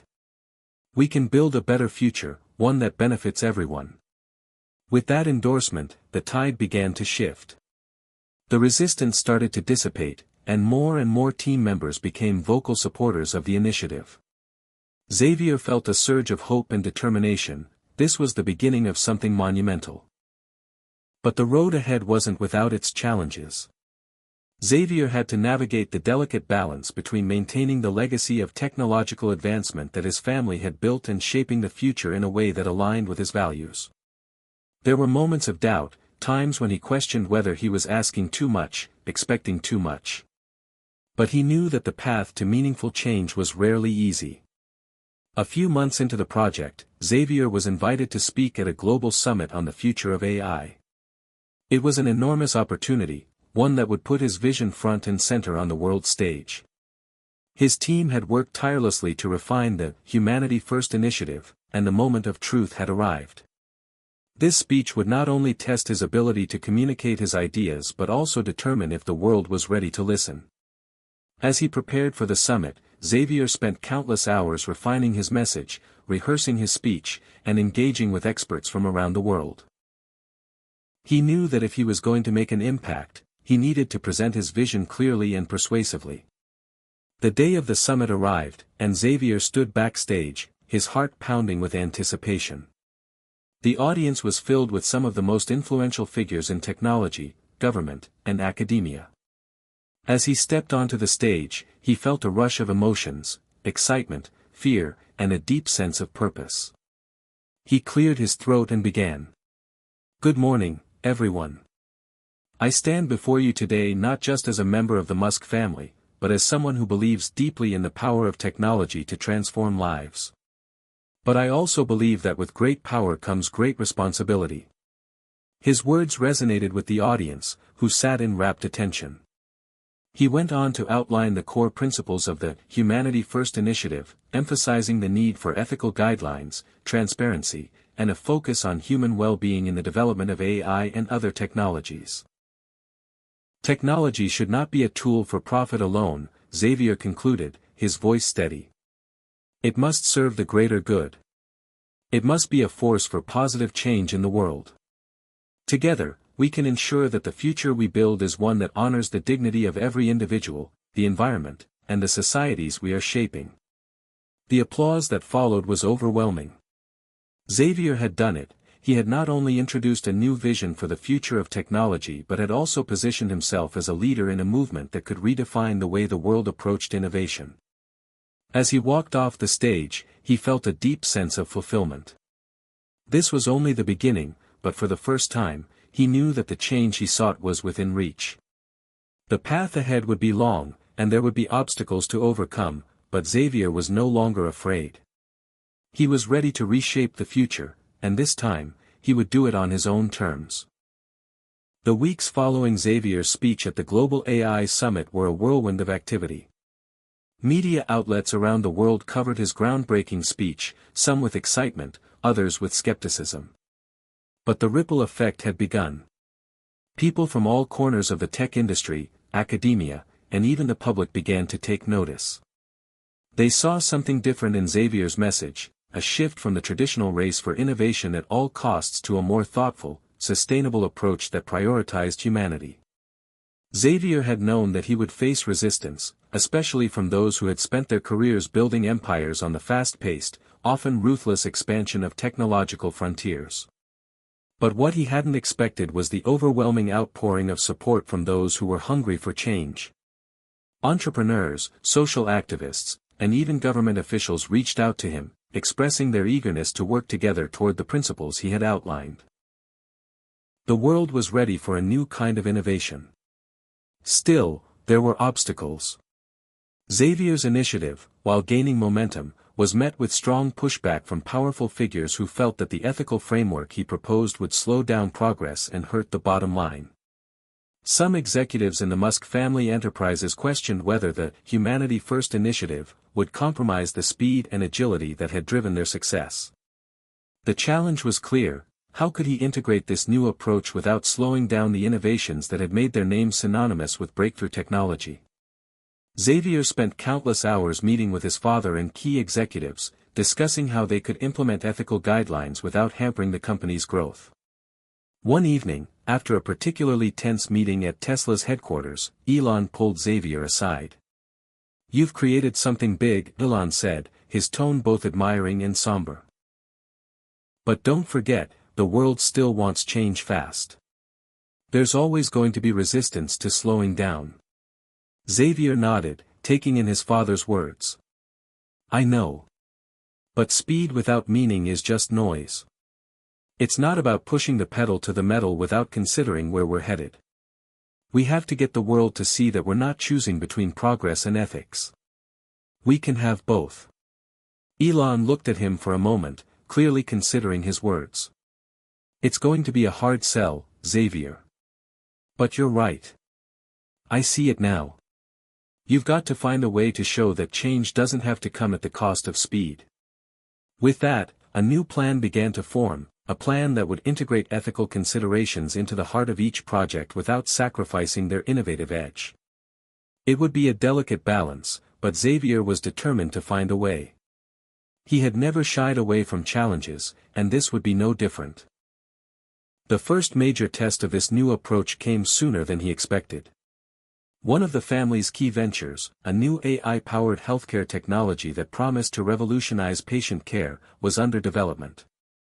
The technology had the potential to save countless lives, but it also raised significant ethical concerns about privacy, data security, and the potential for algorithmic bias.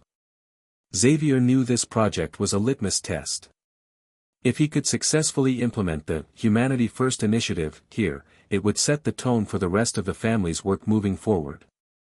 He and his team worked tirelessly with healthcare professionals, ethicists, and technologists to develop a system that was not only groundbreaking in its capabilities but also fully transparent and respectful of patient rights.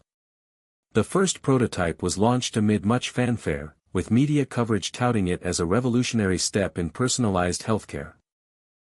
But Xavier's focus remained on ensuring that the technology would be used ethically, with safeguards in place to protect patients from potential misuse.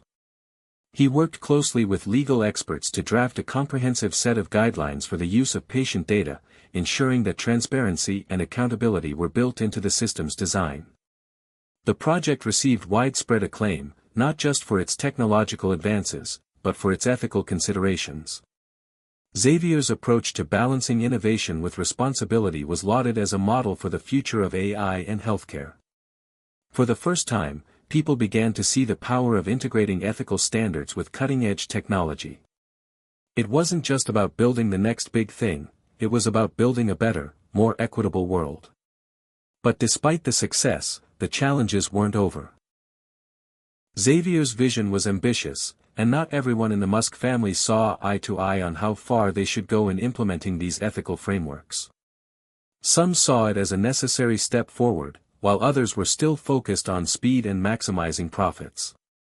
Tensions continued to simmer behind closed doors, and Xavier knew that this would be a long, uphill battle. One evening, as he sat in his office reviewing a new proposal, Xavier received a call from an unexpected source. It was Xander. "Hey, I saw the news about the healthcare project," Xander said, his voice filled with excitement. "It's incredible, man. You're really making it happen."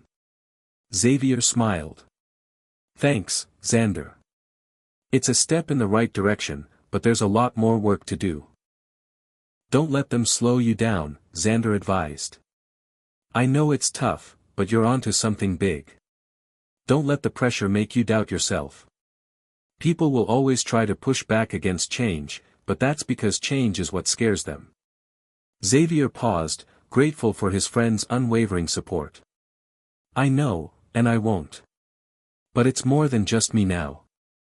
This is bigger than any one person.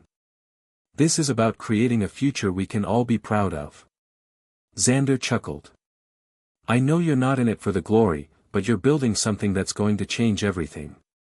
Just keep your eyes on the prize." As Xavier hung up the phone, he reflected on Xander's words. This wasn't just about creating a new company or project, it was about shaping the future of humanity. It was about ensuring that technology served a higher purpose, one that aligned with the values of justice, equality, and compassion. The road ahead was long, and Xavier knew there would be more battles to fight. But for the first time, he felt a sense of peace. He was doing the right thing, not just for his family's legacy, but for the world. And in that knowledge, he found the strength to keep moving forward. As the months went by, Xavier's influence within the Musk enterprises continued to grow. The Humanity First initiative was beginning to shift the company's trajectory, but it wasn't just the ethical considerations of AI and technology that Xavier was now concerned with. Behind the scenes, he started to notice the subtle forces at play, forces that were working to slow down his momentum. These forces were not necessarily external, but rather internal challenges, the kind of corporate politics and hidden agendas that often came with the territory of power and influence. It wasn't unusual for people in positions of authority to protect their interests, but Xavier soon realized that some of the most powerful players in the Musk empire were growing uncomfortable with his push for ethical change.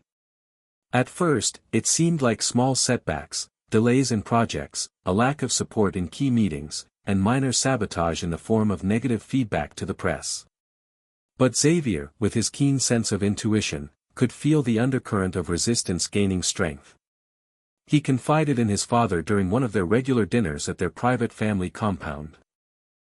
"Dad, I'm starting to feel like there's a lot of pressure coming from within. Not everyone is on board with the idea of slowing down, especially with the ethical frameworks I've been pushing for," Xavier said, his voice low but clear. "It's almost like some people are working against me, undermining my efforts." Elon paused, looking over his son with a mixture of understanding and concern. He took a sip of his wine before responding. "I've seen it too," Elon admitted. "There are always going to be those who don't want things to change. They're the ones who see the world in a very black and white way.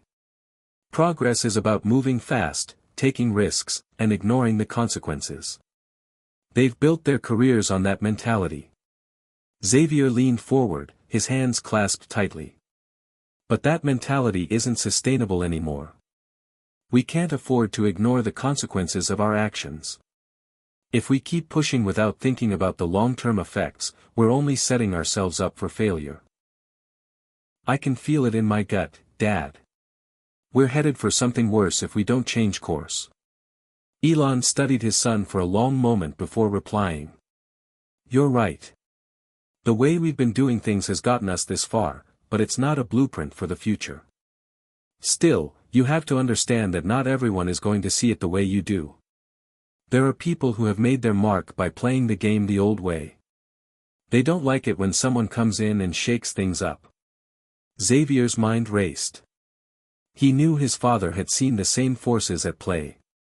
What worried him more was that the people who resisted him weren't just powerful, they were deeply entrenched in the system. Some had been with the Musk companies since their inception. They had built careers and legacies on speed and innovation.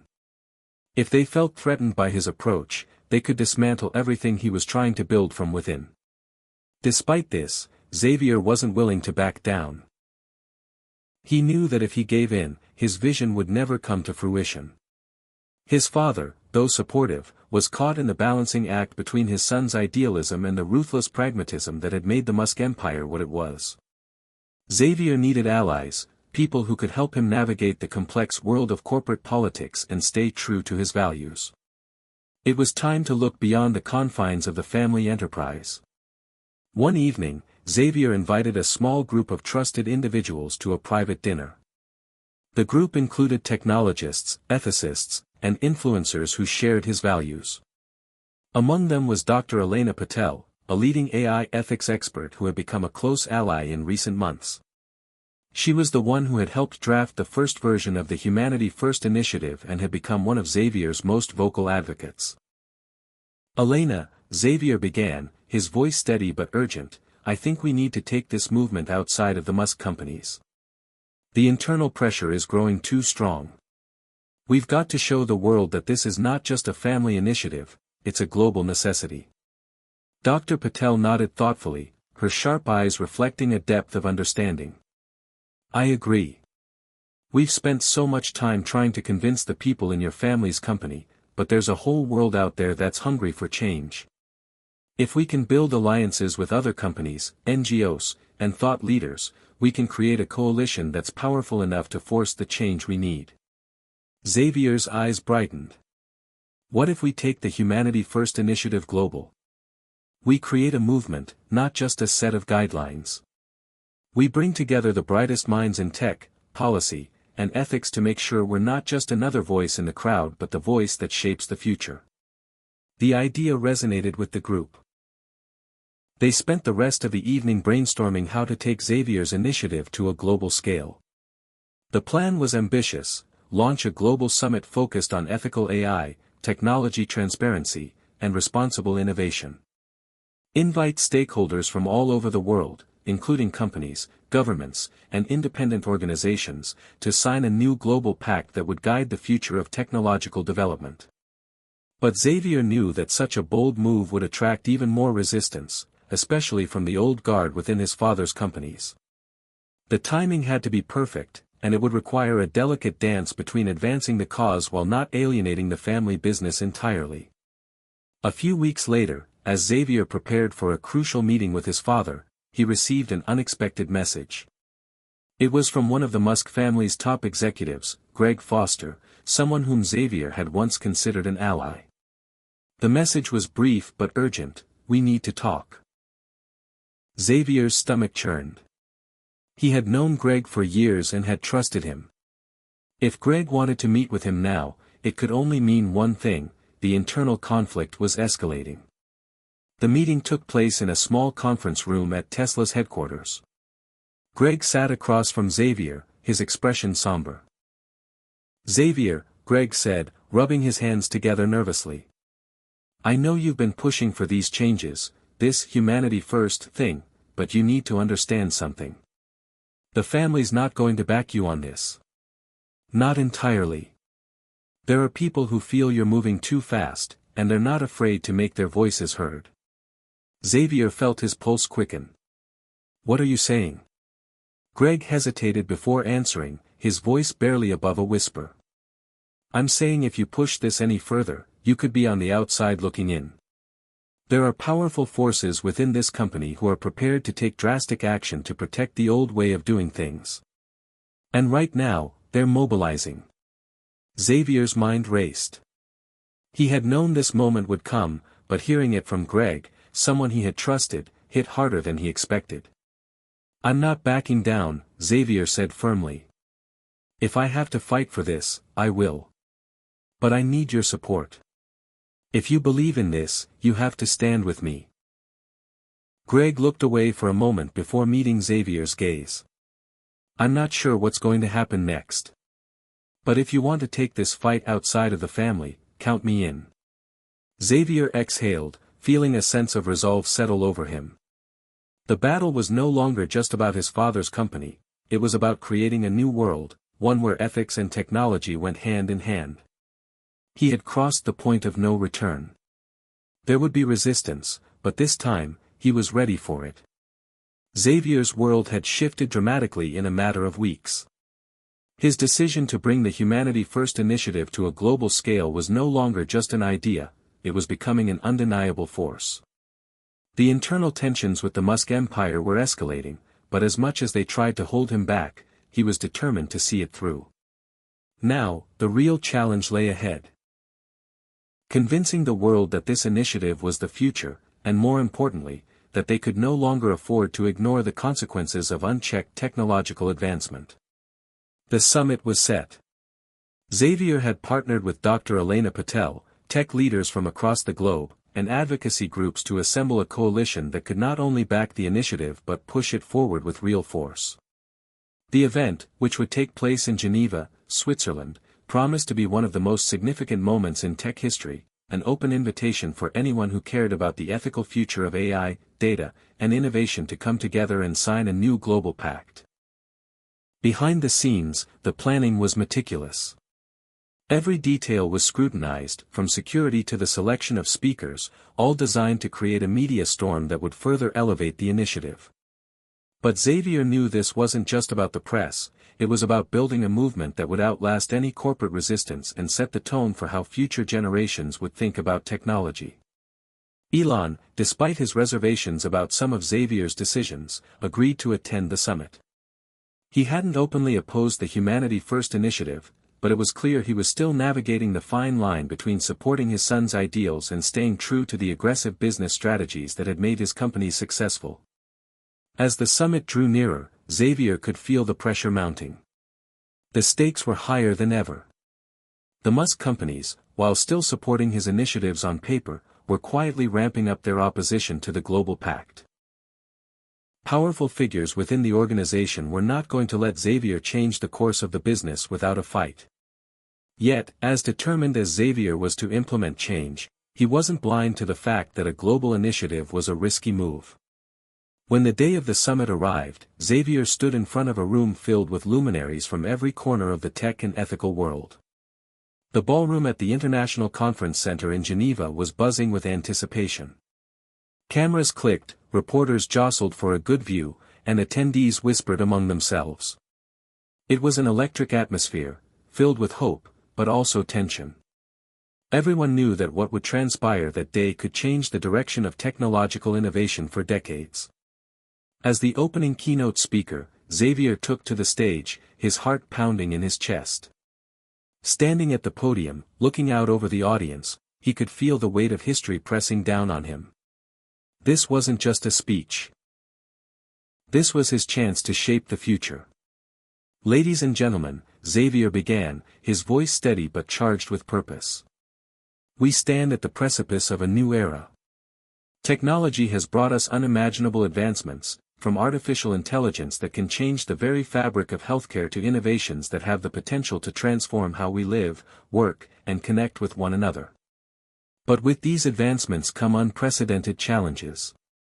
We've pushed forward without fully considering the long-term implications of our actions, and now, the question we must ask ourselves is simple: what kind of future do we want to build? A future where technology serves the greater good, or one where the race for innovation comes at the expense of humanity?" The crowd was silent, hanging on his every word.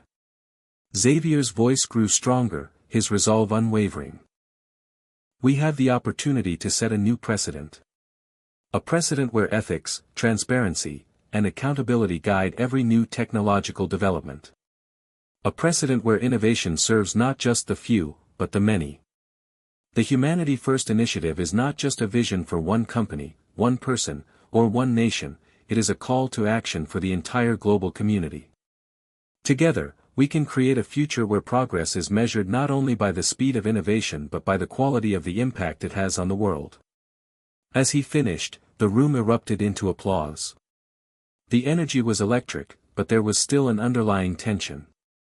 The real test had only just begun. The summit wasn't just about speeches, it was about signing the Global Pact for Responsible Innovation, a set of ethical guidelines for the development and deployment of emerging technologies. The pact would be open for any organization, corporation, or government to sign. It was Xavier's hope that this document would be the foundation for a worldwide movement toward responsible, human-centered innovation. But as Xavier made his way to the front of the room to witness the first round of signatures, he noticed a few familiar faces, the same high-ranking executives from his father's companies who had quietly opposed his plans. Their presence was a reminder of how deeply the old guard had dug in their heels. Elon was among the first to sign the pact, though it was clear his signature came with a sense of reluctance. The moment had significance, but it didn't come without its own complications. Elon's support had been vital for the legitimacy of the event, but Xavier knew the true challenge was still to come, getting the agreement fully implemented across his father's companies. As the day wore on, more and more companies added their names to the pact. Governments and organizations signed on as well, acknowledging that the ethical guidelines laid out in the pact were the blueprint for a safer, more transparent tech future. Yet, just as the signing ceremony was winding down, a surprise announcement came through. A rival tech giant, led by one of Xavier's old business associates, announced they would not be signing the pact. Instead, they declared their own initiative, one that focused purely on technological advancement and free market principles. The statement was clearly aimed at undermining Xavier's efforts and positioning their company as the real leader in innovation. The room grew tense. Xavier could feel the weight of the challenge pressing on him. It wasn't just the pressure from the family business, it was the pressure from the world. His initiative had succeeded in gaining widespread attention, but now the true battle began. The forces of unchecked capitalism were pushing back, and Xavier knew that this wasn't just a corporate competition, it was a battle for the soul of innovation. Later that evening, as the summit concluded and the crowd dispersed, Xavier sat down with Elena, his trusted ally. "We're not done yet," Elena said, sensing his frustration. "This is just the beginning. We've made an incredible impact today, but the fight for the future is far from over. This announcement from your rival company? It's a challenge, but it also shows that they see you as a threat. That means you're on the right track." Xavier nodded. "I know. This isn't just about the pact anymore. It's about changing the way the world thinks about technology. And that's going to take time." As they walked out of the conference center, Xavier looked out over the city of Geneva, the night skyline lit up before him.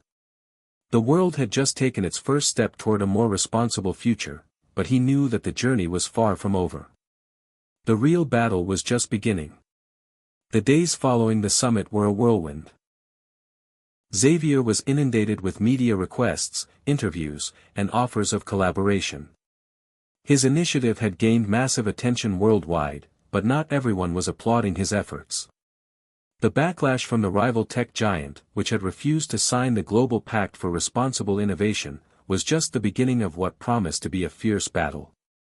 Xavier had expected resistance from the old guard within his father's companies, but he hadn't anticipated such a vocal challenge from outside forces. The rival company's CEO, Alexander Finch, had made his stance clear: free market innovation should be the driving force behind the tech industry, not ethical constraints. Finch's words resonated with many in the tech world who saw regulations and ethical guidelines as an unnecessary hindrance to progress. Xavier spent countless hours drafting counterarguments, preparing speeches, and formulating strategies. He needed to defend the principles of the Humanity First initiative, but he also had to navigate the complex political landscape of the global tech community. Every decision now had the potential to influence the trajectory of not only his company but the entire industry. But the battle wasn't just happening in the public eye. Behind closed doors, Xavier's father had made it clear that the tensions within the Musk empire were escalating.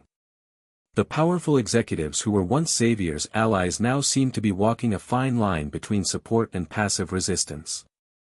The Musk family's business empire was on the line, and Elon had to balance his desire to support his son with the need to protect his legacy. One afternoon, Xavier sat in his father's office, waiting for the conversation that had been building for weeks. The air was thick with unspoken tension. Elon entered, his usual confidence replaced with a quiet sense of urgency. "Xavier, I need you to understand something," Elon began, his voice grave. "The company is under pressure, and I've been getting reports from our top executives. There's a real fear that your initiative could destabilize everything we've built. People are starting to question whether we're moving too far away from the core principles that made us successful." Xavier, though accustomed to his father's pragmatic approach, couldn't suppress the frustration bubbling inside him. "Dad, I'm not trying to destabilize anything. I'm trying to ensure that the company survives in the long run. Technology is advancing faster than we can keep up with, and if we don't act now, we risk becoming irrelevant, or worse, a danger to the world." Elon sighed, rubbing his forehead. "I know you believe that, and I've always respected your vision. But the reality is, the world isn't ready for the changes you're proposing. The business community is built on competition, on pushing boundaries, on taking risks. Not everyone will sign on to this ethical framework. Some think it's idealistic, even naive." Xavier felt a wave of disappointment. He knew his father had always been a pragmatist, but hearing him echo the same concerns that had come from the corporate executives stung more than he had expected. "You can't just keep pushing faster without thinking of the consequences," Xavier said, his voice steady but full of emotion. "We've seen what happens when we do that. The rise of AI, data privacy issues, climate change, the world is paying the price for unchecked technological growth. We have a chance to set a new standard. If we don't take it, no one else will." Elon studied him for a moment, as if weighing his son's words. Finally, he spoke. "I've always admired your drive, Xavier. But you have to realize, this isn't just about ideals. This is about the future of the company, the future of the Musk legacy. We've always been ahead of the curve, and if we slow down too much, we'll lose our competitive edge. The market doesn't wait for anyone." Xavier felt a knot form in his stomach. The old guard's resistance, his father's reluctance to embrace change, it was all becoming too much. He had thought that if he could get his father to understand, if he could show him the importance of this initiative, it would all fall into place. But it was clear now that the stakes were higher than he had imagined. "I'm not asking you to slow down forever, Dad," Xavier said quietly. "I'm asking you to help me make sure we're not racing toward our own destruction. This isn't just about the Musk companies, it's about the world we leave behind. This is bigger than us." Elon looked at him, his expression softening for a moment. "I get it. I do. But you have to be prepared for the fact that this will not be an easy fight. You're going up against more than just your rivals. You're challenging an entire way of thinking, a philosophy that's driven the tech industry for decades. If you really want to change things, it's going to take more than just a summit and a pact." Xavier nodded, understanding the gravity of his father's words. It wasn't just a business battle, it was a battle for the future of technology itself. And as much as Xavier had been prepared for the resistance from the outside world, the resistance from within his own family and company was proving to be just as formidable. That night, as Xavier sat in his hotel room in Geneva, the weight of the summit's success and the resistance it had triggered began to settle in. The pact had been signed, yes, but it was just the first step. The real challenge lay ahead. Convincing the world to embrace this new vision of technology, one where ethics weren't just an afterthought but a core principle. And Xavier knew he couldn't do it alone. He needed allies. He needed those who believed in the same vision he did. As the night wore on, Xavier began to strategize. The Humanity First initiative had already gained global attention, but now it needed action.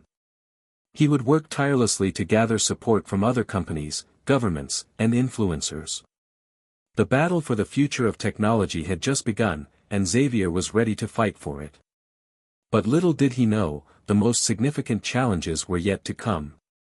His resolve would be tested in ways he couldn't yet imagine.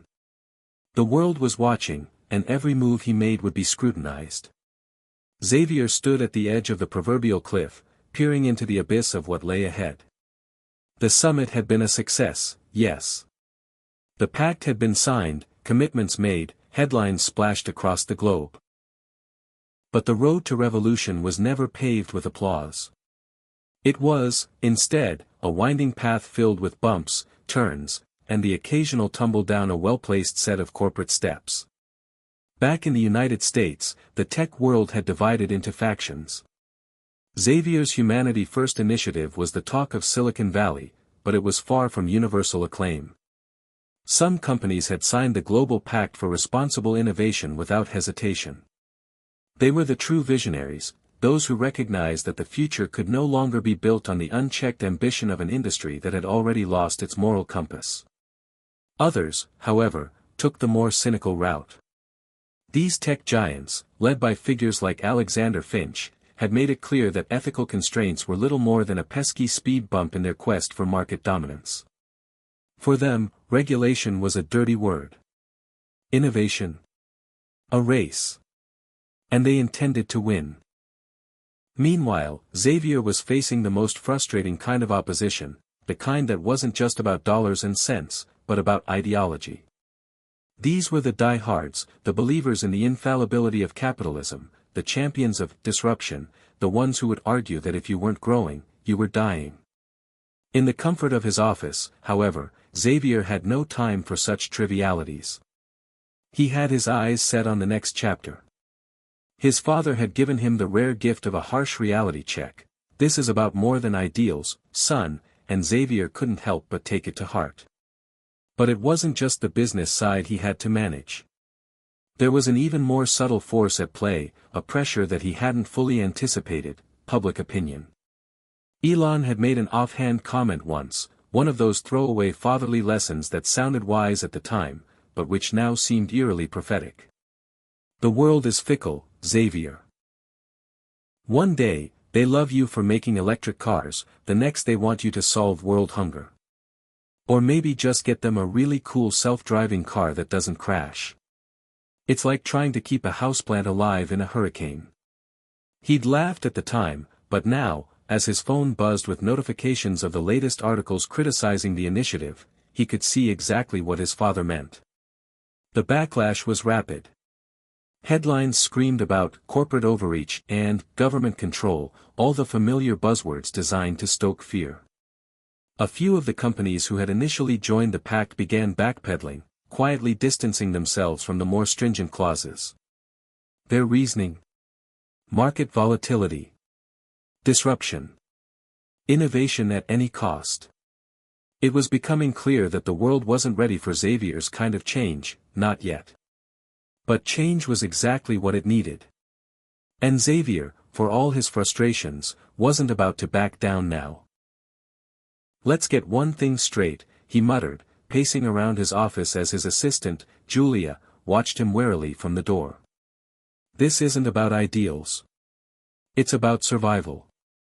The planet is running out of time.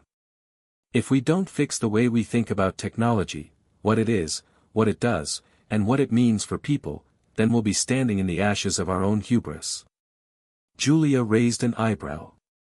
"That sounds like something out of a dystopian movie. Maybe add a little robot uprising for good measure." Xavier couldn't help but chuckle. "I'll save that for the sequel." But despite the levity, he knew the stakes were high. The challenge now wasn't about the initial global pact, it was about ensuring it lived on. About making it stick. The technology world was moving fast, and Xavier had just placed a massive boulder in its path. The question was, would it crush him, or would it help build the foundation for something better?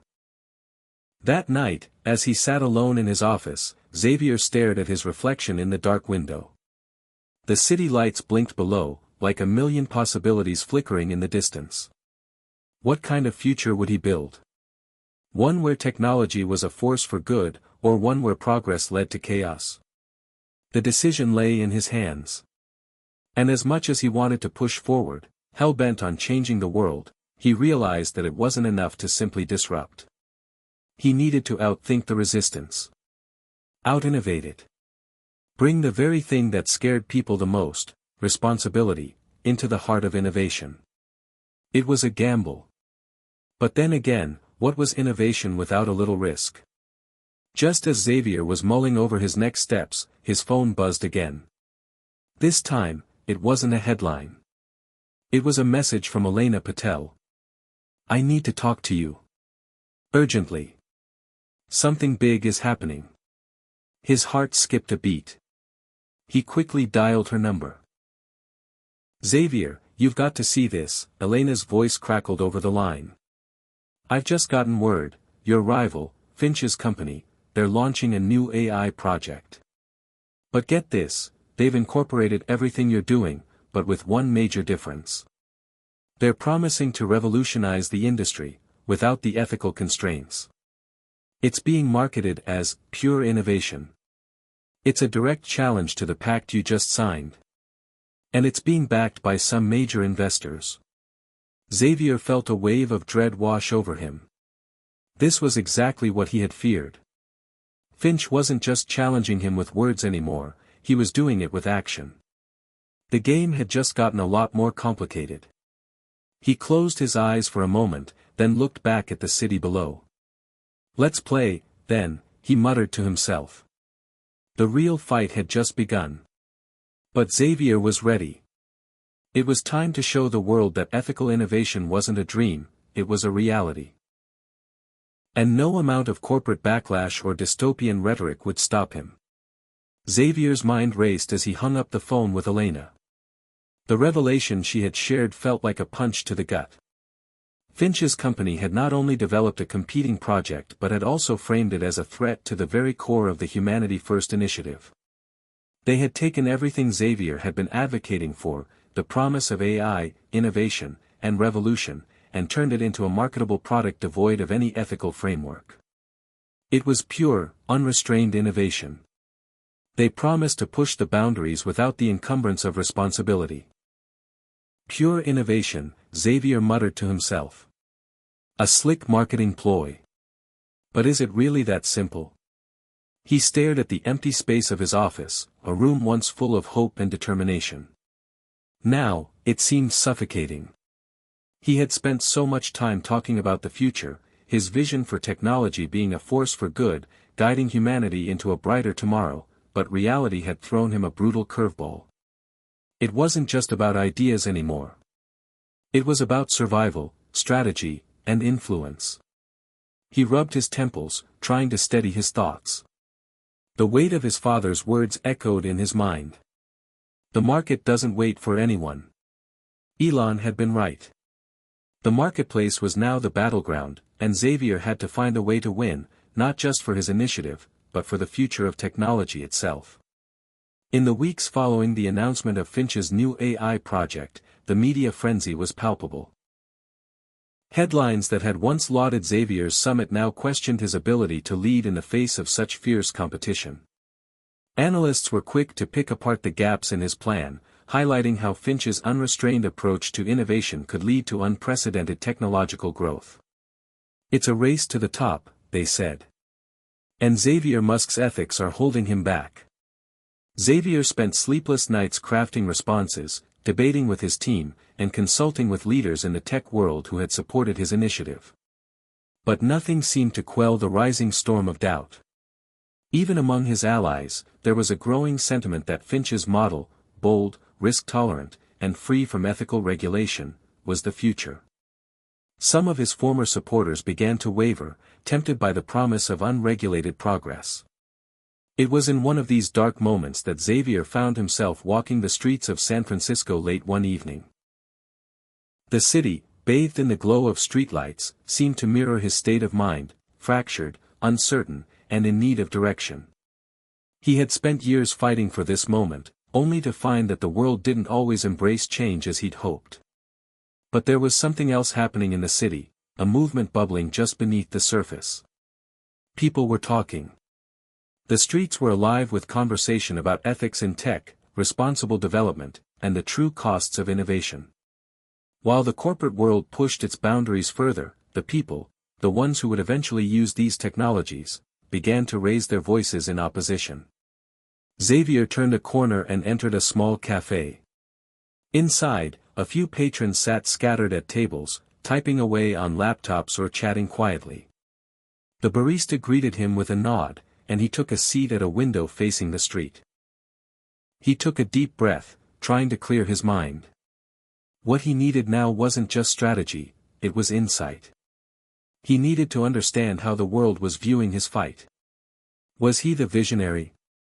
Or was he an idealist pushing against a tide that had already begun to surge? As he sat there, contemplating, he overheard fragments of a conversation from a nearby table. Two young women were talking about the recent developments in tech.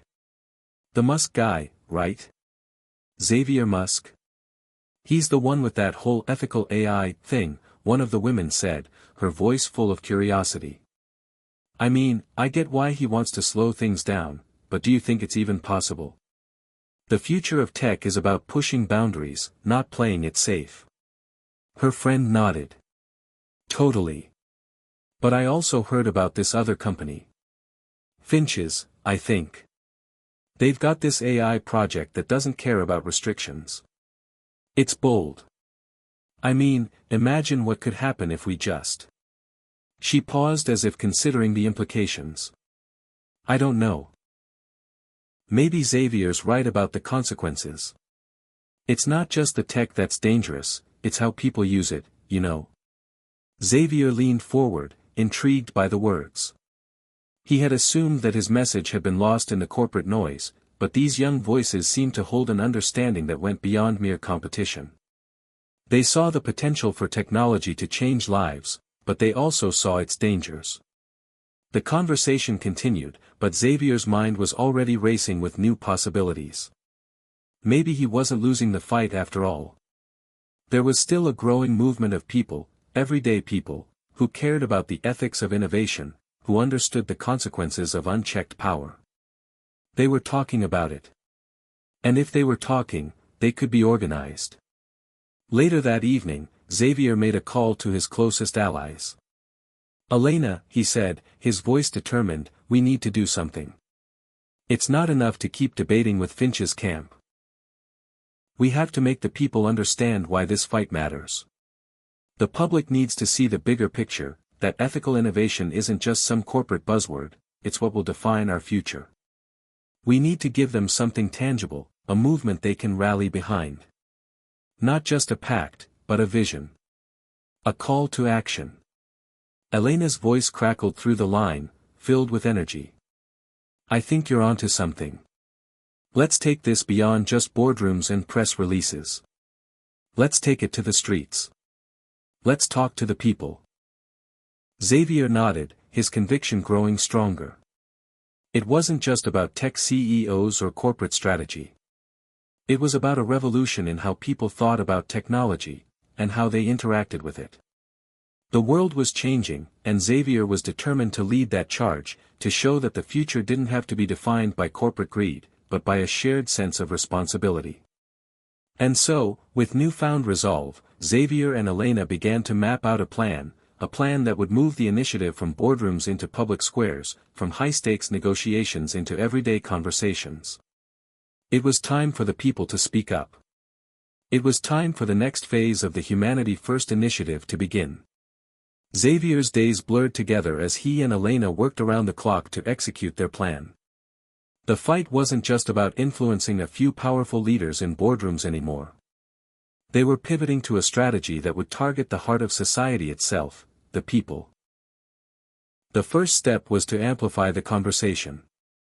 They needed to turn the ethical dilemma of unchecked technological advancement into a grassroots movement, something that ordinary people could rally around.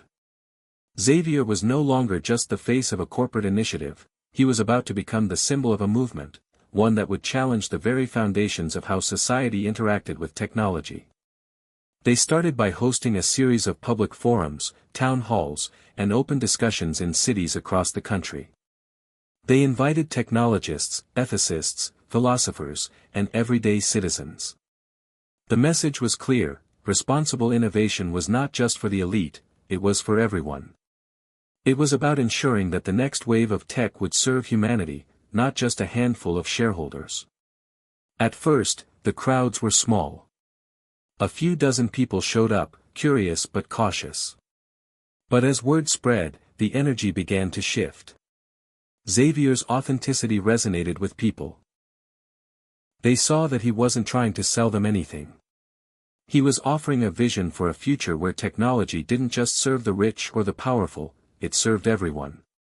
During one particularly packed town hall in Los Angeles, Xavier stood before a diverse crowd: young students, parents, retirees, and entrepreneurs.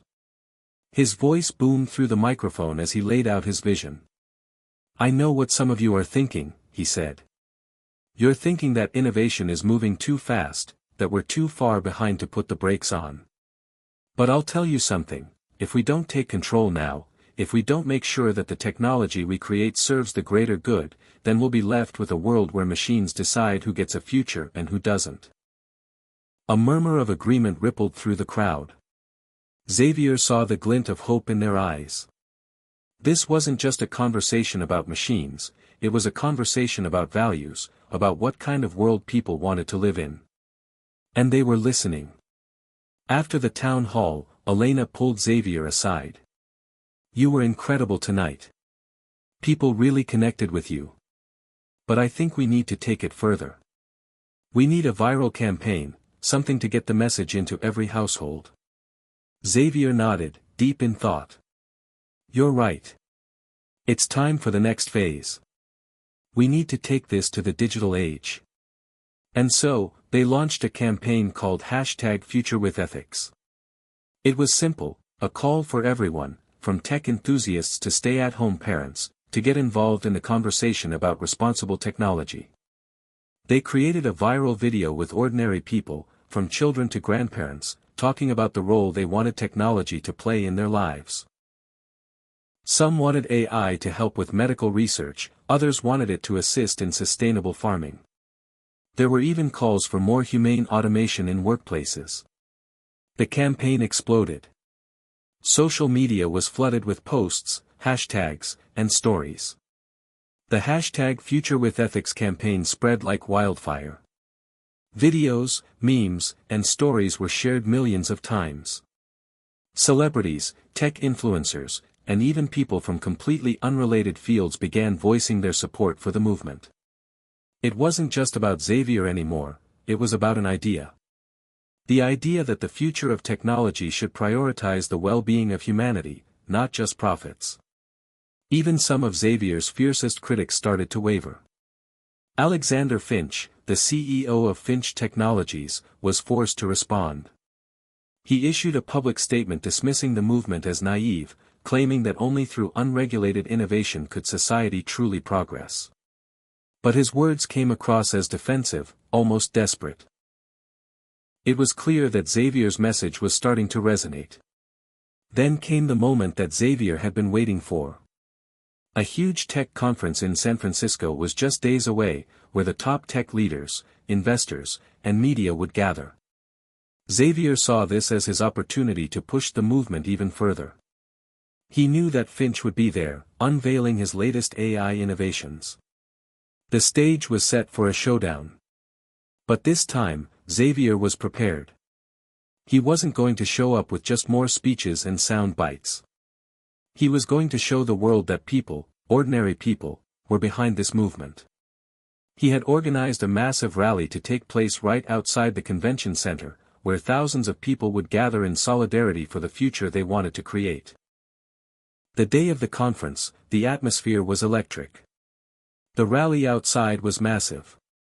Thousands of people held up signs that read, "Tech for the people, ethical innovation now," and "AI for good, not profit." The media was there in full force, capturing every moment. For the first time in years, technology wasn't just being discussed in terms of its potential for profit, it was being discussed in terms of its impact on real lives. As the doors of the conference opened, Xavier walked to the stage, flanked by Elena and his team. He could feel the weight of the moment. The crowd inside the auditorium hushed as Xavier took the microphone. "I'm not here to compete with Finch or any other tech company," Xavier said, his voice steady, strong. "I'm here to compete for something much more important, a future where technology doesn't just serve a select few, but every single person on this planet. A future where we choose innovation that doesn't come at the cost of our values." The applause from the crowd was thunderous. Outside, the rally erupted into cheers, and for the first time in what felt like forever, Xavier felt like he had control of the narrative. He wasn't just advocating for a cause anymore. He was leading a movement, one that had become bigger than himself, bigger than any one company or individual. But even as the cheers roared, Xavier knew this wasn't the end. This was just the beginning. The fight had only just begun, and the road ahead would be filled with new challenges. He was now facing not just the likes of Finch, but a world that was still divided on what kind of future it wanted. But Xavier Musk wasn't afraid. Not anymore. Because, as he stood there, in front of thousands of people and millions more who would see this moment, he realized something. The people had spoken. The movement had taken on a life of its own.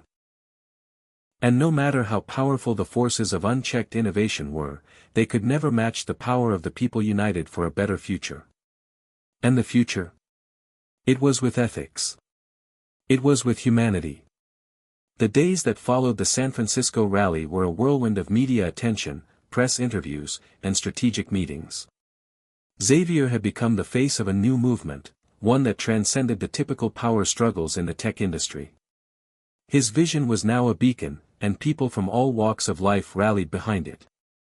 For weeks, the streets were alive with conversations about ethics in technology. Major cities across the world held their own rallies, all pushing for a more accountable future where AI, automation, and innovation were tools for the collective good, not just for corporate profit.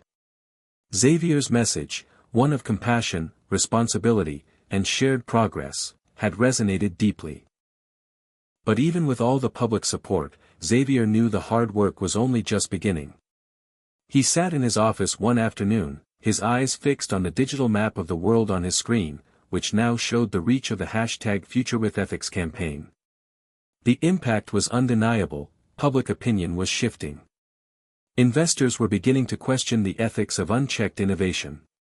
But Xavier knew that as long as powerful corporate forces like Finch stood in opposition, the true change they sought would be a difficult and long-fought battle. "Elena," Xavier said, pulling his thoughts back to the present. "We need to make sure this isn't just a passing trend. This needs to become a permanent part of the tech conversation." Elena, who had been on a video call with their outreach team, nodded. "Agreed. We've turned the tide in the public sphere, but now we need to solidify this into policy. We need allies in government, in the legal world. We need to ensure that ethics becomes a legal standard in the tech industry." Xavier rubbed his eyes. "You're right. If we don't push for policy reform, it will all just be noise. We can't let this movement be an afterthought. We have to institutionalize it." Over the next few months, Xavier and Elena began reaching out to lawmakers, global leaders, and think tanks that had the power to influence policy. It wasn't easy. Some viewed their efforts as utopian, others saw it as a threat to the fast-paced world of global markets. But as the conversation gained momentum, more and more influential voices joined their cause. A breakthrough came when an international summit on ethics and technology was announced. Hosted by the United Nations, the summit would bring together policymakers, global business leaders, technologists, and ethicists. It was the perfect platform for Xavier to push for the creation of international guidelines on AI, data privacy, and responsible tech development. When the day of the summit arrived, Xavier stepped onto the stage, ready to present the culmination of months of hard work. His thoughts were calm, his resolve unshakable. He had seen the world change before, but this moment felt different. It wasn't about the future of a company, or even the future of a technology. It was about the future of humanity. The audience in the grand hall listened intently as Xavier spoke, his words carrying the weight of the countless conversations, protests, and debates that had taken place in recent months. Today, he began, his voice steady, we stand at a crossroads. On one side, we have unchecked, unregulated innovation, where technology serves only those who can afford it, where profits outweigh people. On the other side, we have a future where technology is guided by ethics, where we work together to create a world that benefits everyone. This is not just a choice for the tech industry, it is a choice for humanity. He paused, allowing the weight of his words to settle over the room. The technology we build today will shape the world for generations. It is our responsibility to ensure that it is built with care, with compassion, and with the understanding that it must serve the greater good. We are not here to slow progress, but to ensure that the progress we make doesn't leave anyone behind. There was silence for a moment, and then a resounding round of applause filled the hall. It was the sound of people beginning to realize the truth in Xavier's words. Later that day, as the summit continued, Xavier met with a group of policymakers from around the world. The conversations were candid, and the sense of urgency was palpable. There was no longer any denying that the world had reached a tipping point, and Xavier's movement had given people the courage to push for meaningful change. A few weeks after the summit, a groundbreaking piece of legislation was introduced in multiple countries. Drafted with Xavier's influence, that called for the establishment of global standards for AI ethics. It was a historic moment in the world of technology and policy. Xavier sat with Elena in his office, reflecting on how far they had come. He had always known that change was possible, but seeing it unfold in front of him was something he could scarcely believe. "I can't believe we're here," Xavier said, his voice tinged with disbelief.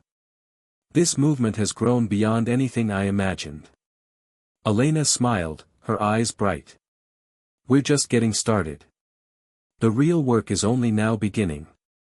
We need to keep pushing for real-world applications of these new standards, and we need to keep engaging with the next generation of thinkers, creators, and innovators. This is about more than just policy, it's about changing how people think about technology." Xavier nodded. "You're right. It's about creating a culture of responsibility in tech. We're shaping the future, one conversation at a time." And so, as the world watched, the foundation for a new era of innovation was laid. The future of technology would no longer be defined by its potential for disruption, but by its capacity to uplift humanity. Xavier Musk, once just a voice in the wilderness, had helped ignite a revolution in thought, in action, and in purpose. The world was no longer bound by the unchecked ambition of corporations or the race for profit above all else. It was now a world where innovation was in service to humanity, where technology was built with care, and where the ethics of creation were as important as the code behind it. For Xavier, this was only the beginning. But as he stood looking out at the horizon, he knew one thing for sure: the future was brighter than it had ever been before. Hit subscribe and leave a comment with where you're watching from. This story might just spark a new beginning. What's one thing that always pushes you forward, even when things get tough?